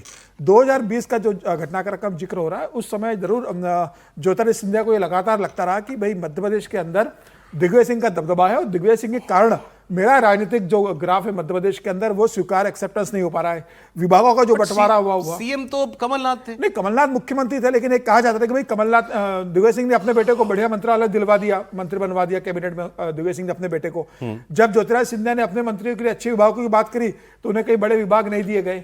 जब प्रभारियों की बात आई तो उसमें ज्योतिरादित्य सिंधिया को कम किया गया। तो ज्योतिरादित्य सिंधिया को लगातार ये लग रहा था कि भाई ये दिग्विजय सिंह है जो कमलनाथ के कान भरते हैं और उनके कारण सरकार जा रही है। लेकिन दिग्विजय सिंह का ये कहना भी चाहिए कि उन्होंने जिस उद्योगपति का जिक्र कर रहे थे वहां पर एक MOU साइन हुआ था इनके बीच में, मेमोर ऑफ अंडरस्टैंडिंग इन लोगों ने तैयार किया था। वो 11 पॉइंट का था कि 11 पॉइंट पर सहमति बनाई गई थी। कमलनाथ ने भी उस पर हस्ताक्षर करे थे, दिग्विजय सिंह और ज्योतिरादित्य सिंधिया ने भी उस पर हस्ताक्षर किए थे। और खासतौर से ग्वालियर चंबल संभाग में ज्योतिरादित्य सिंधिया चाहते थे कि भाई वो मेरा क्षेत्र है, वह मेरे से बिना पूछे ना आप DM अपॉइंट करोगे, न कलेक्टर अपॉइंट करोगे, न वहां पर कोई नियुक्तियां होगी, और वहां जो भी निर्णय होगा वो मेरे से पूछकर किए जाएंगे। कमलनाथ ने वो स्वीकार नहीं किया बहुत मामलों को लेके, और उसके बाद फिर 22 दह को लेके ज्योतिरादित्य सिंधिया का मतलब ज्योतिरादित्य सिंधिया किसको जिम्मेदार मानते थे इस सब के लिए? दिग्विजय सिंह को? दिग्विजय सिंह को ज्यादातर मांगते थे, कमलनाथ भी थे, लेकिन उनको ये लगता था कि भाई कमलनाथ और दिग्विजय सिंह दोनों मिलकर मेरी राजनीति मध्य प्रदेश में दोनों के आरोपों में कुछ कुछ सच्चाई है। दिग्विजय सिंह जो कह रहे हैं बिल्कुल, वो घटना, वो मीटिंग की बात सच है, बिल्कुल, और ये बात भी सच है कि उनको दिग्विजय सिंह से ही मुझे बात तो ये नहीं बताई कि उद्योगपति किसके घर बैठे कोई उद्योगपति कौन था? ये समीर जी बता सकते कि असली बात पे चर्चा करें। वो राष्ट्र वही बता पाएंगे सर किसके साथ बैठे थे वो। असली बात नहीं, अगर आप ये भी कह देंगे मुझे मालूम है लेकिन मैं बता नहीं सकता, वो भी मान लेंगे। वो भी मान लेंगे हम। नहीं, ये तो मानना ही है आपको। फिर कहेंगे विद्वान। असली बात यही है कि कांग्रेस की सरकारें बनाने, बिगाड़ने, बचाने का काम उद्योगपति के घर पर होता है। यानी अंबानी अडानी कांग्रेस की सरकारें बनाते हैं, बचाते हैं, समझौता कराते हैं, मुख्यमंत्रियों को अपने घर बिठा लेते हैं, और जो नहीं मान पाता टूट तो आपने अडानी अंबानी कह दिया, मतलब इनमें से कोई एक था? अंबानी अडानी प्रतीक है भाई। राहुल जी कोई अंबानी अडानी थोड़ी नहीं कहते हैं। राहुल जी तो कहते हैं ना उद्योगपति। राहुल जी ने तो कहा कि अडानी से कोई ऐसा मतलब कोई निजी झगड़ा थोड़ी ना, चंदा लेते ही होंगे। चलें, ठीक। अब अगली खबर दिल्ली की खबर है, और ये कुछ ना समझ में आ पाने वाली खबर है। दिल्ली की मुख्यमंत्री रेखा गुप्ता पर हमला होता है उनकी जन सुनवाई के दौरान, और हमला बताया गया बाद में कि बड़ा भीषण था, मुख्यमंत्री को चोट आती है। उसके बाद दिल्ली पुलिस से उनकी सुरक्षा लेकर CRPF को दे दी जाती है। Z कैटेगरी CRPF की सुरक्षा उनको दे दी जाती है। दिल्ली के पुलिस कमिश्नर का भी उसी के अगले दिन या 1-2 दिन बाद कुर्सी बदल दी जाती है, नए पुलिस कमिश्नर आ जाते हैं। तो और खबरों में ये छपता है, हमने भी चर्चा की थी कि नाराजगी दिल्ली पुलिस से थी, और CM हाउस के लोग जो थे वो शिकायत कर रहे थे कि इनकी सुरक्षा में ढिलाई बरती जा रही है। तो क्या ये वजह बनी दिल्ली का पुलिस कमिश्नर बदलने की और उनकी सुरक्षा दिल्ली पुलिस से लेकर CRPF को देने की? पहले लगा यही खबर आई। अब आज खबर आई है कि उनकी सुरक्षा वापस दिल्ली पुलिस को दे दी गई है। अब वापस दिल्ली पुलिस सिक्योरिटी प्रोवाइड कराएगी रेखा गुप्ता को। अब ये बड़ा अजीब सा है, ऐसा नहीं होता, पहले भी नहीं हुआ, कभी सुनने में नहीं आया कि एक हाई प्रोफाइल शख्सियत, एक चीफ मिनिस्टर की सिक्योरिटी एक एजेंसी से दूसरी एजेंसी को दो, फिर वापस पहली एजेंसी को दे दो जिस पर ढिलाई का आरोप लगाओ। तो अब ये क्या दिल्ली पुलिस की छवि को जो झटका लगा उससे वो उबारने के लिए दिल्ली पुलिस के क्या कमिश्नर साहब ने कहा कि नहीं साहब ये जिम्मा हमारे पास रहने दीजिए? क्या वजह रही? ये फैसला होम मिनिस्ट्री का है ना सर? होम मिनिस्ट्री फैसला करती है, तो ये अटपटा नहीं है। और होम मिनिस्ट्री तो दोनों ही फैसले होम मिनिस्ट्री को ही करना है, दिल्ली पुलिस पर। होम मिनिस्ट्री नहीं, दिल्ली पुलिस से लिया भी था और अब दिया भी उसको। अटपटा फैसला है, और मुझे लगता है कि वही CP साहब ने कहा होगा कि भाई हमारी इमेज के लिए ये ठीक नहीं है कि दिल्ली मुख्यमंत्री की जो सुरक्षा है वो हमें नहीं मिले उस वजह से। हालांकि मुझे नहीं लगता कि जेट सिक्योरिटी जो है दिल्ली पुलिस वाले लोग देखते हैं, उनके लिए एक अलग तरीके से व्यवस्था की जाती है, लेकिन उसका मकसद यही होगा कि CP साहब का ये प्रेशर होगा, या मतलब एक रिक्वेस्ट होगी आप कह लें कि कम से कम दिल्ली पुलिस की इमेज सुधारने के लिए। नहीं तो विपक्ष जो है थोड़े दिन बाद आरोप लगाता ना कि इस पुलिस पे क्या भरोसा करे जो अपने मुख्यमंत्री की सुरक्षा नहीं करती। देखिए इसमें क्या है कि हर राज्य के मुख्यमंत्री की सुरक्षा आमतौर पर उनके राज्य की पुलिस के ही जिम्मे होती है। योगी जी की सुरक्षा में उत्तर प्रदेश पुलिस है, देवेंद्र फडणवीस की सुरक्षा महाराष्ट्र पुलिस है। तो वो यहाँ दिल्ली चूंकि एक अर्ध राज्य है तो दिल्ली पुलिस सुरक्षा करती रही है, LG की भी और उसकी भी। पहली बार CRPF को दी गई इस घटना के बाद। और ये बात बिल्कुल सही है, उसके बाद दिल्ली पुलिस की छवि पर बड़ा सवाल खड़ा हो गया था। और चूंकि दोनों होम मिनिस्ट्री के अधीन है, दिल्ली पुलिस भी और सीआरपीएफ भी, तो ये गृह मंत्रालय ने तय किया कि वापस ले दिया जाए, और कुछ निर्देश भी दिए होंगे कि उनकी जो है सुरक्षा व्यवस्था में लोग बढ़ाए जाएं और ज्यादा अनयूजुअल। हाँ, मतलब यूजुअल। एक खबर आ रही है इस वक्त पश्चिम बंगाल से, मैं आपको बता दूं, बड़ी खबर मुर्शिदाबाद से है, जहां पर टीएमसी के विधायक को ईडी के अफसरों ने दौड़ा कर पकड़ा। इसमें वर्ड दौड़ा कर ही इंपॉर्टेंट है। विधायक जीवन कृष्ण साहा, ये टीचर भर्ती घोटाले में ईडी ने इनको गिरफ्तार किया है। ये पहले भी गिरफ्तार हुए थे, फिर सुप्रीम कोर्ट से इनको जमानत मिल गई थी, तो बाहर थे फिलहाल। अब ईडी की टीम दोबारा इनके घर पर रेड करने के लिए गई, तो विधायक जी दीवार कूदकर भागने लगे। विधायक दीवार कूदकर भाग रहा है, और उसके बाद केंद्रीय बलों के जवानों ने एक खेत से इनके पीछे दौड़ कर इनको जाकर के पकड़ा। और भागते वक्त ये भी सुनिए, ये तो मतलब क्रिमिनल जैसा बर्ताव है। भागते बाद विधायक जी ने अपने 2 मोबाइल फोन तालाब में फेंक दिए, और ईडी ने बाद में उनको वहां पानी से निकाला और उनको जांच के लिए भेजा गया। ऐसा क्या था उनके फोन में जो उनको तालाब में फेंकने पड़े वो फोन? फिलहाल विधायक को कोलकाता ले जाया गया है, जहां ईडी की विशेष अदालत में उनकी पेशी की जाएगी। बड़ा विचित्र मामला है। और टीचर भर्ती घोटाले का इसी में पार्था चैटर्जी जो है वो जिनके फ्लैट से करोड़ों रुपए का बार जो है वो देखने को मिला था। ठीक से बताइए, उनके मित्र के फ्लैट गड्डी रखने के लिए उन्होंने अपनी एक दोस्त को एक कमरा खरीदवाया, तो उसमें एक कमरा ऐसा था फ्लैट में जिसमें जाते थे गड्डी फेंकाते, मतलब ऐसे पैसा रखा था, ऐसे ढेरी लगी। और ये विधायक जो जमानत पर हैं, अब तो मुझे नहीं लगता कि जमानत कभी ले पाएंगे निकट भविष्य में। तालाब में फोन भागे खेतों में और तालाब में फोन फेंक दिए। अच्छा, समझ में नहीं आया, जमानत में तो भागने की जरूरत थी भाई। वो रेड करने गई ना, रेड करने वो धोने देते, क्या दिक्कत? नहीं तो वो जमानत के बाद तो दूसरा मामला हो गया ना, ये तो अब फोन में, इसका मतलब फोन में ही कुछ था, रहा होगा। दूसरा मामला होगा तो भाग के आप बच जाएंगे। मोदी जी जो बिल आ रहा है करप्शन के खिलाफ, सब विरोध क्यों हो रहा है समझ में आ रहा है ना। कर्नाटक के विधायक क्या करोड़ों रुपया निकल रहा है, वो अरेस्ट हो रहे हैं। अब ये विधायक अपना फोन छोड़ के भाग रहे हैं, तो भ्रष्टाचार का विरोध कौन कर रहा है? ये तो कर रहे हैं ना सर, कि भ्रष्टाचार जो पैसा बनाया है जिस तरीके से, चाहे सुब्रतो हो, उनके पॉल हो, उनके जो टीएमसी के मंत्री रहे हो, अब कर्नाटका के मंत्री क्या है, डीके शिव कुमार पहले जेल जा चुके हैं, अब ये टीएमसी के विधायक पकड़ाई में आ रहे हैं।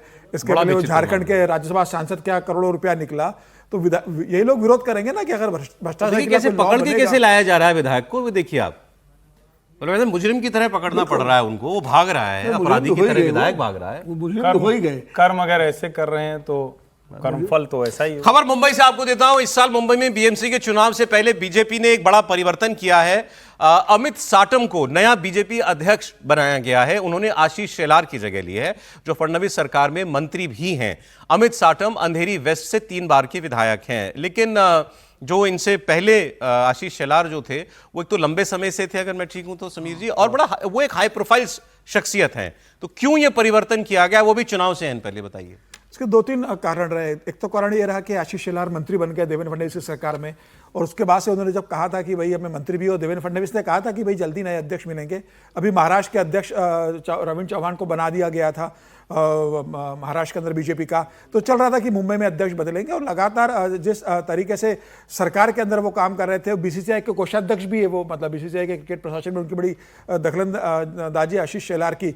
तो अब लग रहा होगा पार्टी को कि बीएमसी चुनाव आ रहे हैं, तो अब एक नया चेहरा लेकर आना है। तो मुझे लग रहा है कि एक मंत्री के पास एक काम की जिम्मेदारी रहे, बड़ा मंत्रालय उनके पास, आईटी प्रौद्योगिकी मंत्रालय उनके पास, बड़ी जिम्मेदारियां हैं। तो अब ये था कि नए विधायक को लेकर आना है, और देवेंद्र फडणवीस चाह रहे थे कि भाई मुंबई का बदले बीएमसी के पहले, तो इसलिए नए विधायक को, युवा को लेकर आए। अंधेरी से विधायक है, अच्छे विधायक के संघ पृष्ठभूमि से आते हैं। ठीक है सर, अंतिम क्योंकि समय में अंतिम मिनट है, तो इसमें एक खबर आपको पाकिस्तान से दे रहा हूं। पाकिस्तान के लिए रिलीफ की खबर होगी कि, और ये जियो न्यूज के हवाले से मैं आपको खबर दे रहा हूं, मतलब पाकिस्तानी मीडिया के हवाले से।